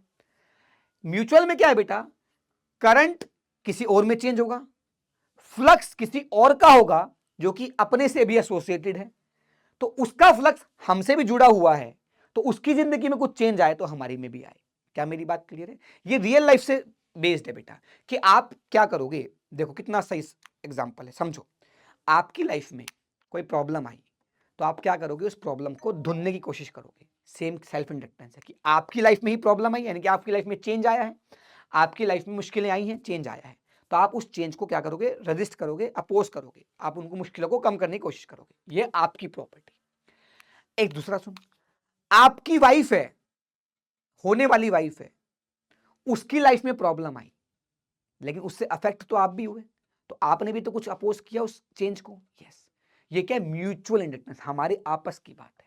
सेम यही कि यहां पर क्या है बेटा, करंट इसका चेंज हुआ है लेकिन इसमें से जो फ्लक्स जा रहा था वो इससे भी अटैच है ना, तो इसका भी फ्लक्स चेंज हुआ है, तो चेंज कहीं और हुआ लेकिन उस चीज के कारण हमारे में भी चेंज आया और हमारे में चेंज आया तो अकॉर्डिंग टू फैराडेज लॉ हम ईएमएफ पैदा करेंगे कि हमारे उसकी लाइफ में दिक्कत है, दुनिया जला देंगे, अगर तुझे हो गया कुछ सारी दुनिया जला देंगे। समझ रहा है बात को? क्या सर आप भी इमोशनल कर देते हो? हाँ जी, तो ध्यान से देखो, अगर करंट इन कॉइल 1 बढ़ रहा है तो फ्लक्स क्या हो रहा है, चेंज हो रहा है इसमें से, और ईएमएफ क्या होगा, कॉइल 2 में पैदा होगी। फ्लक्स जो सेकंड कॉइल का है वो किसके प्रोपोर्शन है बेटा, इसके करंट के प्रोपोर्शन है। करंट बढ़ाओगे तो इसमें से फ्लक्स बढ़ेगा, करंट घटाओगे तो इसमें से फ्लक्स घटेगा। इसका मतलब flux in the coil 2 is proportional to the current in the coil 1। तो जब इस प्रोपोर्शनलिटी का साइन हटाया तो एक कांस्टेंट आया, उसे बोला म्यूचुअल इंडक्टेंस। है तो इंडक्टेंस ही, पर एक कौन सा इंडक्टेंस है, म्यूचुअल इंडक्टेंस। सही बात है सर। म्यूचुअल इंडक्टेंस कैसे निकाला जा सकता है बेटा, सेकेंडरी कॉइल में फ्लक्स अपॉन में प्राइमरी कॉइल का करंट। प्राइमरी किसको बोला गया, जिसमें करंट ले रहे हैं हम। सेकेंडरी किसको बोला गया, जिसमें से फ्लक्स देख रहे हैं, जिसमें ईएमएफ इंड्यूस हो रही है। दोबारा समझ, सेकेंडरी कॉइल में उसको बोल रहा हूं जिसमें इंड्यूस्ड ईएमएफ आ रहा है किसी और के करंट के कारण, और किसी और का करंट वाला कॉइल कौन सी है, प्राइमरी कॉइल। यानी कि जिसमें हम करंट एज्यूम कर रहे हैं, चेंज कर रहे हैं, वो प्राइमरी कॉइल है। उसके कारण जिस दूसरे को फर्क पड़ रहा है उसे बोला सेकेंडरी कॉइल। तो सेकेंडरी कॉइल का फ्लक्स, प्राइमरी कॉइल का करंट, डिवाइड करोगे आंसर आ जाएगा। उल्टा भी कर सकते हैं हम चाहे तो, जैसे हमने इसमें करंट डाल दिया, इसके कारण इसमें फ्लक्स चेंज देख लिया, तो फ्लक्स अपॉन करंट आ जाएगा, तब भी इससे भी आंसर आ जाएगा। अब ध्यान से देखते हैं कैसे कैलकुलेट करें एम को। ये थोड़ी, ये सब थोड़ी देगा लल्लू कैलकुलेट करवाएगा बेटा। कैसे करेंगे, हमें बेटा इन दो, जो भी दो कॉइल्स होंगी उनमें से एक ऐसी कॉइल में करंट एज्यूम करना है, क्योंकि वो करंट तो आखिरी में कट ही जाएगा, लेकिन हम करंट किस में एज्यूम करें, हमें एक ऐसी कॉइल में करंट एज्यूम करना है जिसके कारण हम दूसरी कॉइल में इजीली मैग्नेटिक फ्लक्स निकाल पाए। दोबारा सुन, हमें एक ऐसी कॉइल में करंट एज्यूम करना है जिसके कारण हम दूसरी वाली कॉइल में फ्लक्स आसानी से निकाल पाए, और अगर वो निकाल लिया तो सीधे सीधे फॉर्मूला यूज कर लेंगे, फ्लक्स उस वाली कॉइल में दूसरी वाली में जिसमें करंट माना तो उससे डिवाइड कर दो, आंसर आ जाएगा। जैसे बेटा आपके पास, अच्छा इंडक्टेंस की यूनिट भी क्या होगी, हेनरी होगी, मतलब म्यूचुअल की भी। अब वही वाली बात, सेकंड वाली कॉइल में कितना ईएमएफ आएगा, तो बेटा flux in the second coil में चेंज अपॉन टाइम dt, और ये फाई टू किसके बराबर था, m इंटू i1 के बराबर, तो m D I one by D T. First coil में ईएमएफ किसके बराबर होगा, फर्स्ट कॉइल में ईएमएफ आएगा, क्यों, सेकंड कॉइल के कारण। सेकंड कॉइल में फ्लक्स किस में चेंज हो रहा है बेटा, फर्स्ट कॉइल में चेंज हुआ तभी तो ईएमएफ आया। तो फर्स्ट कॉइल में ईएमएफ क्यों आया, क्योंकि फर्स्ट कॉइल में फ्लक्स चेंज हुआ, वो फ्लक्स था किसके proportional, m into I two के बराबर, तो m into D I by D two के बराबर आ गया। सही बात है सर। अब बात आती है बेटा कि अगर मैं 2 सवाल दे दूं तो इसमें कैसे म्यूचुअल इंटरेस्ट निकालोगे, तो एक बात बता, अगर मैं इस बड़ी वाली कॉइल में करंट मान लूं, आई मान लूं, तो इस आई के कारण मैं सेंटर पर मैग्नेटिक फील्ड निकाल सकता हूं क्या, B at centre due to bigger coil, due to big coil.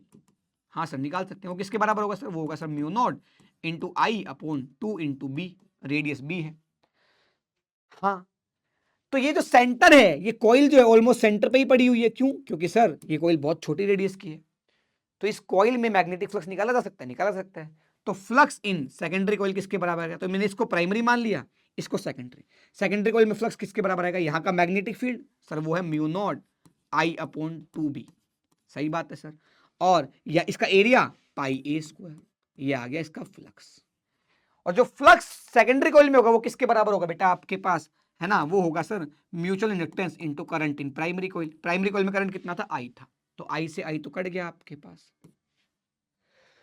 तो आंसर किसके बराबर आ गया बेटा, यहां से इसके बराबर आंसर आ गया। जो ये फ्लक्स है बेटा वो किसके बराबर है, फ्लक्स एम आई के बराबर भी है। तो हमने फ्लक्स को क्या कर दिया, सेकेंडरी कॉइल में फ्लक्स जो है वो इसके बराबर भी है, आई से आई कट जाएगा बेटा, तो आंसर आएगा mu not pi A square upon 2b। Sir मैं अगर यहां मान लेता तो, अरे यहां मान तो लेता, लेकिन इसके कारण जो फ्लक्स होता बेटा वो इसमें निकालना टफ हो जाता, इसलिए नहीं माना। यहां देखो, आप इसमें करंट मान लो, गलती कर दो, तो इसमें कॉइल के कारण यहां यहां यहां यहां यहां यहां यहां हर जगह मैग्नेटिक फील्ड अलग अलग है, जबकि मैं कॉइल के कारण केवल एक्सिस पर निकालना जानता हूं। तो मैं इसमें करंट आई मान लूं तो मेरा काम आसान हो जाए, क्यों, क्योंकि अगर मैंने इसमें कोई करंट आई मान लिया तो इसके कारण यहां पर फ्लक्स निकाला जा सकता है, फ्लक्स इन सेकेंडरी कॉइल। इसको मैंने प्राइमरी मान लिया, इसको मैंने सेकेंडरी मान लिया, इस केस में मैंने इसको प्राइमरी मान लिया, इसको सेकेंडरी मान लिया। तो बताओ, अगर मैं सेकेंडरी कॉइल में फ्लक्स निकालना चाहूं तो मुझे एक्सिस पर फॉर्मूला याद है sir, mu not I R square, R कितना है बेटा, B square upon 2 into R square, R है बी स्क्वायर, इंटू प्लस में ये एल, एल का स्क्वायर की पावर 3/2। ये तो बेटा क्या आ गया, मैग्नेटिक फील्ड इस कॉइल के कारण यहां पर ये कॉइल जो है बहुत छोटी है, इसलिए एक्सिस, पूरी की पूरी कॉइल एक्सिस पर पॉइंट के बराबर है, तो उसका एरिया कितना हो गया बेटा, पाई ए स्क्वायर। ये आ गया फ्लक्स। और सेकेंडरी कॉइल में फ्लक्स किसके बराबर होगा बेटा, ये हो गया m इंटू आई के बराबर। प्राइमरी कॉइल का करंट कितना है, आई है, खत्म कहानी। दोनों को बराबर करोगे, आई से आई कट जाएगा, m निकल जाएगा। तो बस ध्यान ये रखना है, उन 2 कॉइल में से ऐसी कॉइल में करंट एज्यूम करना है जिस कॉइल के कारण हम दूसरे वाले में फ्लक्स इजीली निकाल पाए, हमारा काम हो जाएगा बेटा, खत्म कहानी। तो ये आपका बेटा चैप्टर हो गया। अब बस कुछ क्वेश्चन करते हैं और फटाफट से झन्नाटेदार तरीके से आंसर निकाल लेते हैं बेटा। आंसर क्या बोल रहा है बेटा, क्वेश्चन क्या बोल रहा है, ये अच्छे अच्छे क्वेश्चन है बेटा, जितने हमने फर्स्ट ब्रेक के बाद क्वेश्चंस किए हैं उसके ऊपर सवाल है बेटा, एक तरीके से। मतलब फर्स्ट ब्रेक क्या मतलब, फर्स्ट एक क्वेश्चन का सेशन हो चुका है उसके बाद। देखो ध्यान से, एक फिगर शोज स्क्वायर लूप है एल का, साइड 5 सेंटीमीटर की है, कनेक्टेड कर दिया, ऐसे सर्किट से कनेक्ट कर दिया। अच्छा, अब बोला था whole setup is moving toward the right with a constant speed of 1 centimetre per second, 1 centimetre per second से at some instant a part of L, L क्या है यहां पर, अच्छा, is in the uniform magnetic field of 1 tesla, ठीक है, perpendicular to the plane of loop, ठीक है जी। If the resistance of L is 1.7 ohm, the current in the loop at that instant is, at that instant is, सही बात है जी। तो बताओ जी, किसी इंस्टेंट पर हमें क्या पूछ रहा है, करंट पूछ रहा है किसी इंस्टेंट पर, या एट दैट इंस्टेंट, इस पर्टिकुलर इंस्टेंट पे पूछ रहा है। ध्यान से सोच बेटा, ध्यान से सोचो मेरे मनुष्य, मेरे भाई, मेरे मित्र, मेरे दोस्त, मेरे बंधु। क्या एक बात बता मेरे भाई, अगर मैं बात करूं ये लूप पहले यहां था, हाँ सर, मान लो टाइम 0 पर वो यहां था, किसी टाइम पर मान लो वो यहां पहुंच गया, कहां पहुंच गया, बाहर आ गया, तो कितना बाहर आ जाएगा सर, वेलोसिटी इंटू टाइम बाहर आ जाएगा, ये डिस्टेंस कितना होगा, v इंटू टी। सर सही कह रहे हो। तो वेलोसिटी 1 सेंटीमीटर पर सेकंड है, टाइम सेकंड में रख दो तो ये सेंटीमीटर में लेंथ आ जाएगी। तो ये लेंथ बाहर निकले हुए की आ गई, तो अंदर वाले की लेंथ कितनी होगी सर, वो होगी L में से ये घटा दो। तो यानी कि जो अंदर एरिया होगा बेटा इस समय पर मैग्नेटिक फ्लक्स वो किसके बराबर होगा बेटा, इस समय पर मैग्नेटिक फ्लक्स होगा बेटा इस पूरे स्क्वायर का, नहीं इसका एरिया। इसका एरिया कितना आएगा सर, पूरे स्क्वायर में से इसका ये एरिया घटा दो, या ऐसे समझो ये वाली लेंथ कितनी होगी sir, L minus we T. ये तो हो गई एक लेंथ, इंटू में ये लेंथ तो वैसे एज इट इज L। ये हो गया बेटा एरिया अंदर वाला। मैग्नेटिक फील्ड कितना है B, ये हो गया फ्लक्स, ये आ गया फ्लक्स। ये फ्लक्स आ गया बेटा इस समय पर। जब इसको डिफरेंशिएट करोगे तो तुम्हारे पास जो आंसर आएगा वो कितना आ जाएगा बेटा, किसका आ जाएगा, ईएमएफ का आ जाएगा।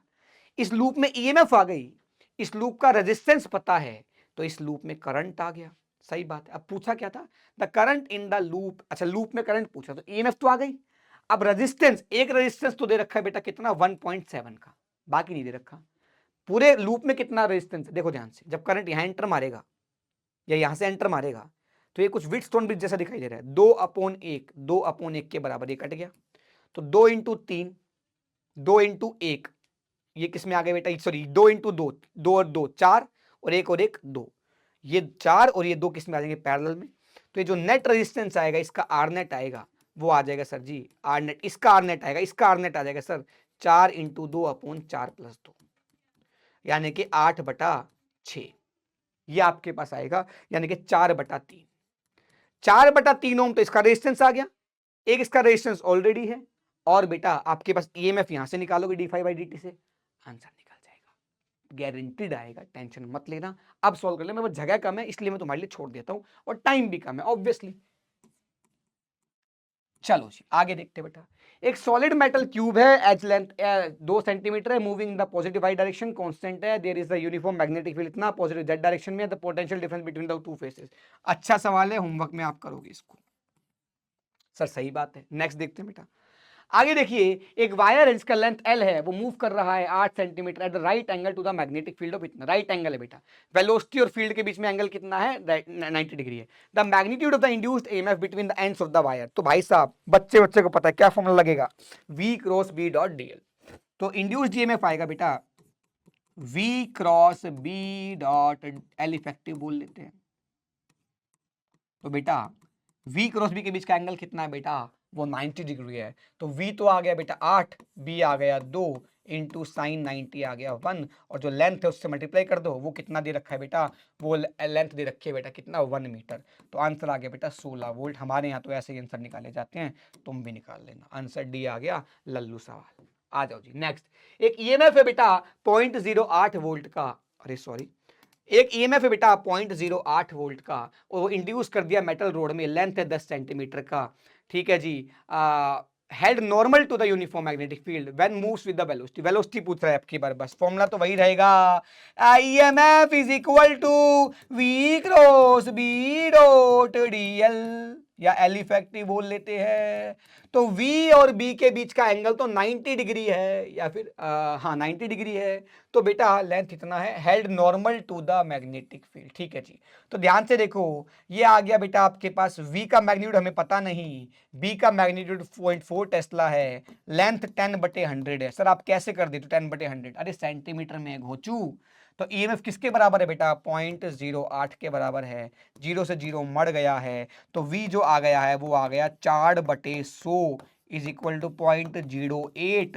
तो जो V आ जाएगा बेटा वो आ जाएगा आपके पास 2 के बराबर, मीटर पर सेकंड, 2 मीटर पर सेकंड आंसर आ जाएगा। तो ए मेरे पास आंसर दिखाई दे रहा है। हमारे यहाँ तो ऐसे ही आंसर निकाले जाते हैं। ये लो जी, बहुत बढ़िया, शानदार, अति उत्तम, वाह वाह। ये वाला बेटा एक 1 मीटर की लॉन्ग रोड है, एक्स वाई में है, सर्किट को कंप्लीट कर रही है, shown in the figure, magnetic field इतना है, the resistance of the circuit का रेजिस्टेंस 5 ओम है, the force needed to move the rod in the direction as indicated with constant speed. थोड़ा अच्छा सवाल देख लो भाई साहब, अगर आपके पास मेरे लाडले भाई, अगर आपके पास ये रोड है और ये रोड V से इधर जा रही है, तो V क्रॉस B के तहत जो EMF आएगी वो किसके बराबर आएगी सर? वो आएगी V तो सर है, V दे रखा है क्या? 4 मीटर पर सेकेंड। B किसके बराबर है सर? 0.15 के बराबर। इनटू में सर जी V cross B dot DL length किसके बराबर है बेटा? इस रोड की लेंथ है क्या? 1 मीटर के बराबर। तो जो EMF आ गई बेटा वो आ गई 15 × 4, ये आ गया 0.6 के बराबर। 0.6 वोल्ट क्या आ गया बेटा? EMF आ गया। तो इसमें जो करंट आएगा वो किसके बराबर आ गया बेटा? ये जो आ गया V/R, यानी कि 0.6 बाई में 5 के बराबर आ गया। किसके बराबर आ गया बेटा? 5 के बराबर। सही बात तो आपकी एकदम सही है, झक्कास है, मजेदार है। अब एक बात बता मेरे प्यारे दोस्त, अगर इसमें करंट है तो करंट आएगा कैसे? तो देखते हैं, V क्रॉस B से पॉजिटिव चार्ज इधर आएगा, नेगेटिव इधर आएगा, तो ये बैटरी ऐसी बन गई। बैटरी ऐसी बन गई तो करंट ऐसे आ गया।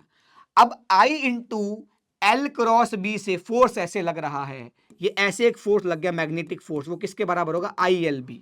I into L cross B, तो L और B के बीच का एंगल तो 90 डिग्री है, तो सीधे सीधे ILB लिख देता हूं। तो I तो आ गया 0.6/5, L आ गया बेटा आपके पास 1, और B आपके पास किसके बराबर आ गया बेटा? 0.15। अब बस फर्क ये है, इतना फोर्स मैग्नेटिक फील्ड लगाएगा तो इतना ही फोर्स तुझे भी चाहिएगा, ताकि नेट फोर्स कितना हो जाए? 0 हो जाए। एफ नेट को क्या करना है? 0, क्योंकि कांस्टेंट वेलोसिटी से चलाना है, तो एफ एक्सटर्नल किसके बराबर आ जाएगा? एफ मैग्नेटिक के बराबर आ जाएगा। तो एफ एक्सटर्नल हमारे यहाँ तो आंसर निकल के आ गया बेटा किसके बराबर? ये आ जाएगा बेटा 6 इंटू में 15 इंटू में 10 की पावर -1, यहाँ से -2, यहाँ से तो -3 आ गया, अपोन में 5, तो ये आ गया बेटा 3, तो ये आ गया 18 इंटू 10 की पावर -3 न्यूटन। हमारे यहाँ तो ऐसे ही आंसर निकाले जाते हैं, दबा दबा के एकदम ऐसे भयंकर तरीके से, खटाखट खटाखट खटाखट। 18 आंसर, ठीक है बेटा। और बोलो। एक एसी जनरेटर है, रेक्टेंगुलर कॉइल का, 100 टर्न्स हैं, हैविंग एरिया इतना, रोटेटेड एट द इतना, about the fix axis perpendicular to the uniform magnetic field है, the maximum value of the EMF provided. ये सवाल यहाँ भी कर सकते हो, या फिर जब जनरेटर पढ़ोगे तब भी पढ़ कर सकते हो। कुछ नहीं है भाई साहब, आपके पास मान लो एक ये कॉइल है, इसका मान लो एरिया वेक्टर, मान लो ये आपके पास ये है, ये मैग्नेटिक फील्ड है। तो एक बात बताओ, पहले एरिया वेक्टर क्या है? अंदर की तरफ मान लेते हैं एक बार के लिए।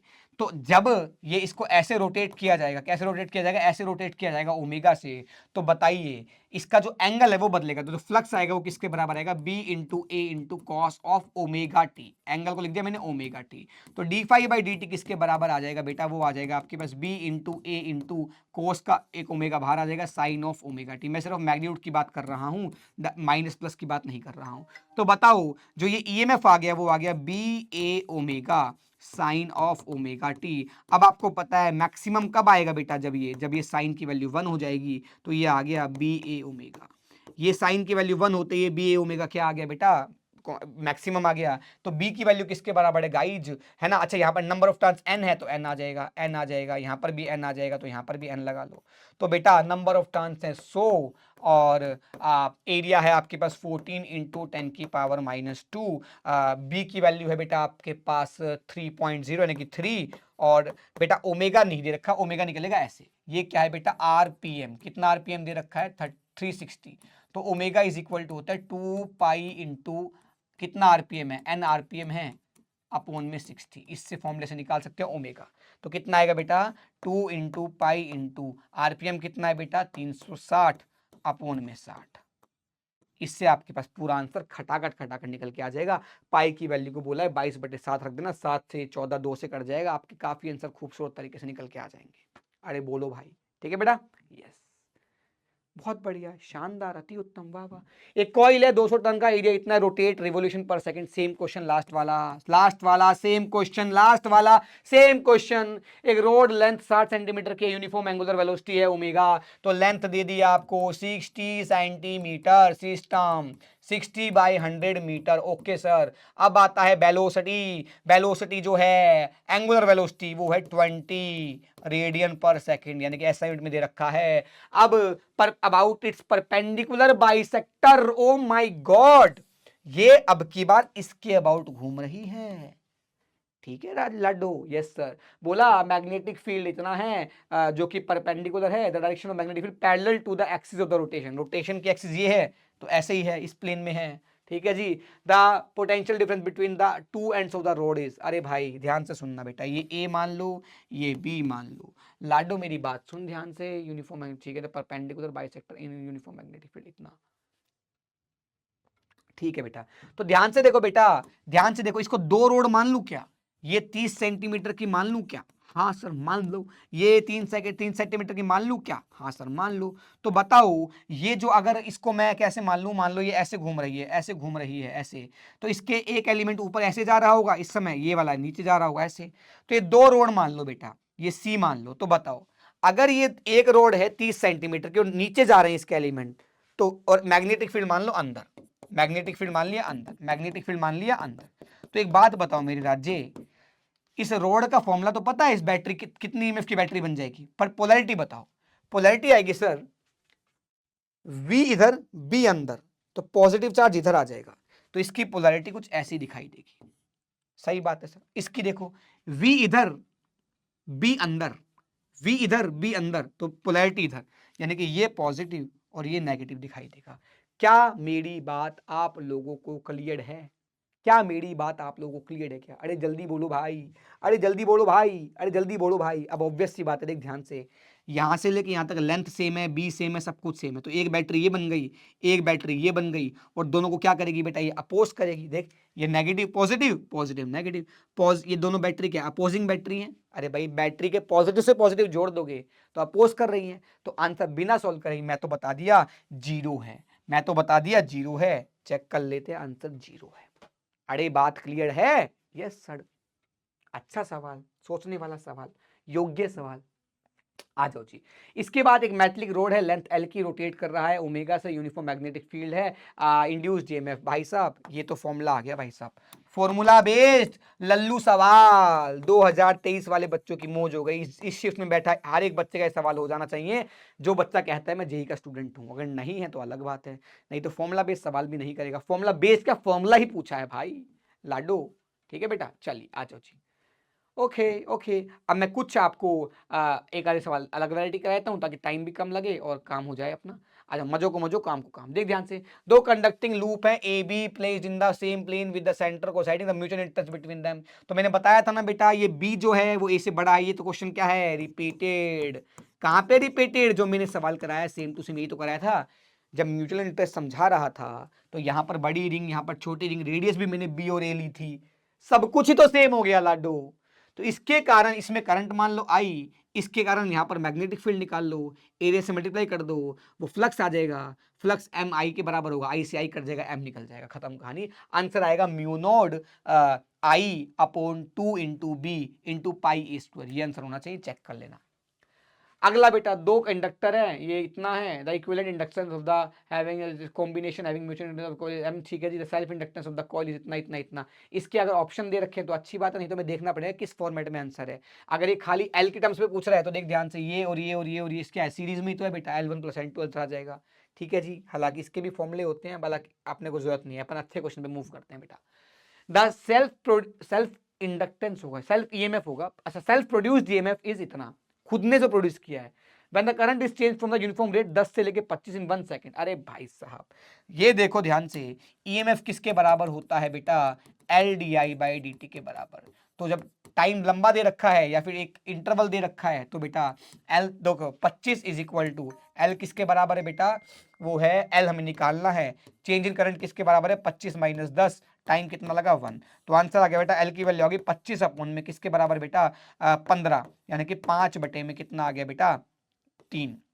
ये एल आ गया। The change in the energy of the inductance, जो एनर्जी में चेंज पूछ रहा है तो एनर्जी में चेंज आ जाएगा sir ji half into L into I final का स्क्वायर माइनस आई इनिशियल का स्क्वायर। यही तो आएगा बेटा। तो आएगा हाफ, एल की वैल्यू आ गई 5/3 और एल आई फाइनल है बेटा 25 का स्क्वायर 625 और इनिशियल 100 आ जाएगा यहाँ पर। तो आंसर आ जाएगा बेटा आपके पास 5/6 इंटू में यहाँ पे आ जाएगा 525। 525 ये मेरे हिसाब से आंसर बनना चाहिए। इससे जो आंसर आएगा वो आपका थाली में सच के आंसर आ जाएगा। 5/6 एक से कम होगा, 525 को एक से कम से मल्टीप्लाई करेगा तो आंसर ये आना चाहिए। बिना सॉल्व करे तो आंसर यही आ रहा है भाई साहब, बी आंसर है। दादा ने बोला करने का तो करने का। अरे बात क्लियर है? कुछ कुछ सवाल बीच बीच में छोड़ रहा हूँ आप लोगों के लिए बेटा, नहीं तो बहुत समय बीत जाएगा हमारा। अब मैं क्योंकि कुछ कराना चाहता हूँ आरएल सर्किट पे सवाल, या जो मैंने कॉन्सेप्ट पढ़ा दिया उन पे सवाल देखो ध्यान से। जो मैं बोल रहा था कि तुम्हें अगर वो L d I by D T वाला कॉन्सेप्ट, पोलैरिटी वाला कॉन्सेप्ट समझ में आ गया तो वो ये बिल्कुल अभी ताजा ऐड किए थे माइंड मैप रिकॉर्ड करने से थोड़ी देर पहले, इसलिए ही मैं इसका वो नहीं कर पाया आपके पास, क्या बोलते हैं, पीपीटी में नहीं ला पाया, लेकिन मुझे लगाना जरूरी था। ध्यान से देखो बेटा, as per the given figure if D I by D T किसके बराबर है 1 एम्पेयर पर सेकंड है, वैल्यू किसके बराबर है ए बी के बराबर है, तो आपको बताना है ए और बी के बीच का क्या बेटा पोटेंशियल बताना। तो एक बात बताओ, जब ये D I by D T -1 है इसका मतलब ये बैटरी में ये करंट क्या हो रहा है, घट रहा है। करंट क्या है बेटा, घट रहा है। करंट घट रहा है इसका मतलब करंट को बढ़ाना है, इस डायरेक्शन में करंट को बढ़ाना है, इसका मतलब बैटरी का ईएमएफ कुछ ऐसा आ जाएगा, बैटरी का ईएमएफ कुछ ऐसा आ जाएगा। क्या मेरी बात क्लियर है क्या? अरे बोल भाई साहब। सर जी बिल्कुल सही बात है। अब तो देख कितना आएगा, L d I by D T 6 into 1 तो ये 6 वोल्ट आ गया। अब यहां से चालू हो जा ईएमएफ लिखना, तो यहां पे आएगा सर वी ए, फिर अपन आगे चले करंट की डायरेक्शन में जा रहे हैं तो आई इंटू आर, तो 2 इंटू 12, फिर हम छोटे से बड़े की तरफ गए तो +6 है ना, आई इंटू आर हो गया, फिर +6 हो गया सर। अब हम यहां आ गए, अब बड़े से छोटे पे जा रहे हैं तो -12 इज इक्वल टू वीबी आ गया। तो लाडले वीए माइनस वीबी किसके बराबर आ गया बेटा, यहां से देख 24 और 12 36 + 6 30, तो यहां पर 30 आ जाएगा बेटा आंसर। आंसर कितना आ गया बेटा 30। अगर अच्छा मैंने ही लगाया था, आंसर मेरे पास भी नहीं है, बट कैलकुलेशन के साथ देख लेना सब कुछ ही सही आएगा। क्या मेरी बात क्लियर है बेटा? सर बिल्कुल क्लियर है, कोई दिक्कत नहीं है, कोई दिक्कत नहीं है। चलिए आगे देखते हैं बेटा। आगे देखिए बेटा, आपके पास इसने क्या पूछा, इस फिगर के अंदर क्या है बेटा, कुछ एल है, कुछ आर है, कुछ कुछ दे रखा है। ध्यान से देखना, करंट आई पूछ रहा है just after the switch is closed. जैसे ही स्विच क्लोज होगा वैसे ही क्या होगा बेटा, ये ओपन वायर की तरह काम होंगे। क्यों? ओपन टाइम 0 पर क्या होता है बेटा, ओपन सर्किट की तरह बिहेव करते हैं। Open circuit, open circuit. ओ सर क्या बात कर दी भाई साहब आपने। तो जिस जिस ब्रांच में इंडक्टर लगा है वो ब्रांच क्या हो जाएगी, हट जाएगी। तो ये हट गई, ये हट गई, तो बेटा एक आर और एक आर, तो बेटा आई किसके बराबर आया लाडो, आई आ गया ई अपॉन में आर नेट। तो बताइए बेटा ई किसके बराबर आ गया 9 वोल्ट, आर नेट किसके बराबर आ गया 2R। तो ध्यान से देख 9 अपॉन में 2 इंटू आर किसके बराबर दे रखे बेटा 2 के बराबर, तो 2 इंटू 2 आ गया, आंसर आ गया 2.25। ऐसे हवा हवाई आंसर आएंगे तुम्हारे पास। ए ऑप्शन आ गया, ए ऑप्शन आ गया जी। जब बहुत सारे एल और बहुत सारे आर दिए होंगे तो मैक्सिमम चांस आपसे क्या पूछेगा, इनफाइनाइट टाइम पे या टाइम 0 पर करंट पूछेगा आपसे, ठीक है बेटा, या टाइम 0 और टाइम 100 पे कुछ ना कुछ पूछेगा। जैसे यहां देखो इसने बोला 6 वोल्ट क्लोजिंग द सिस्टम है, बोला just after closing the switch, जैसे ही स्विच को क्लोज करोगे ये हट जाएगा, ओपन सर्किट हो जाएगा। तो ये पूरा हट गया, तो ये पूरा हट गया बेटा आपके पास, तो ये हट गया, ये हट गया। तो बताओ बेटा जी जो करंट निकल के आएगा वो आएगा ई अपॉन में ईएमएफ अपॉन में आर नेट। तो लाडो ये सिर्फ ये सर्किट बचेगा, तो ये आ गया बेटा 6 अपॉन में 6, आंसर आ गया 1 एम्पेयर। हमारे यहाँ आंसर ऐसे ही निकाले जाते हैं। क्या मेरी बात क्लियर है क्या? बहुत बढ़िया, शानदार, अति उत्तम। आगे देखो बेटा, एक सर्किट है बेटा, इसके अंदर क्या है बाबू, इसके अंदर क्या है, इसके अंदर क्या है कि स्टेडी स्टेट में बेटा ये क्या हो जाएगा बेटा, प्लेन वायर। ये क्या हो जाएगा, प्लेन वायर। ये भी क्या हो जाएगा, प्लेन वायर, क्योंकि भैया इनफाइनाइट टाइम पे ये प्लेन वायर की तरह काम करते हैं। अब पूछा है आई बता दो बैटरी से, यानी कि सर्किट से जो करंट निकल रहा है वो बता दो। तो बताओ ये तीन, ये तीन और ये तीन पैरेलल में हो गए, तो बेटा जो सर्किट बनेगा वो ऐसा बनेगा। ये 2 ओम का तो रेजिस्टेंस आ गया, और 3 3 3 एक ये किस में आ गया बेटा, पैरेलल में ये बन जाएगा 1 ओम। आंसर आ गया 30, तो ये आ गया I = 30 अपॉन में 3, आंसर आ गया 10 एम्पियर। ऐसे खूबसूरत तरीके से आंसर ना निकले तो मुझे बताना बेटा। अरे बोल भैया, सर सही कह रहे हो।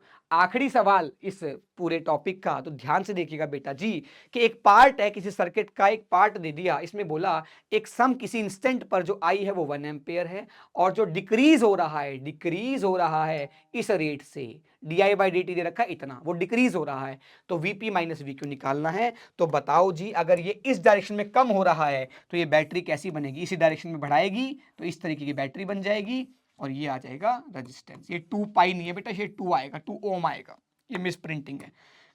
तो यहां से आ गया बेटा रेजिस्टेंस आ गया 2 ओम, ये बेटा 30 वोल्ट की बैटरी, और ये आई जो है बेटा वो 1 एम्पेयर का करंट है इस पूरी ब्रांच में जो जा रहा है।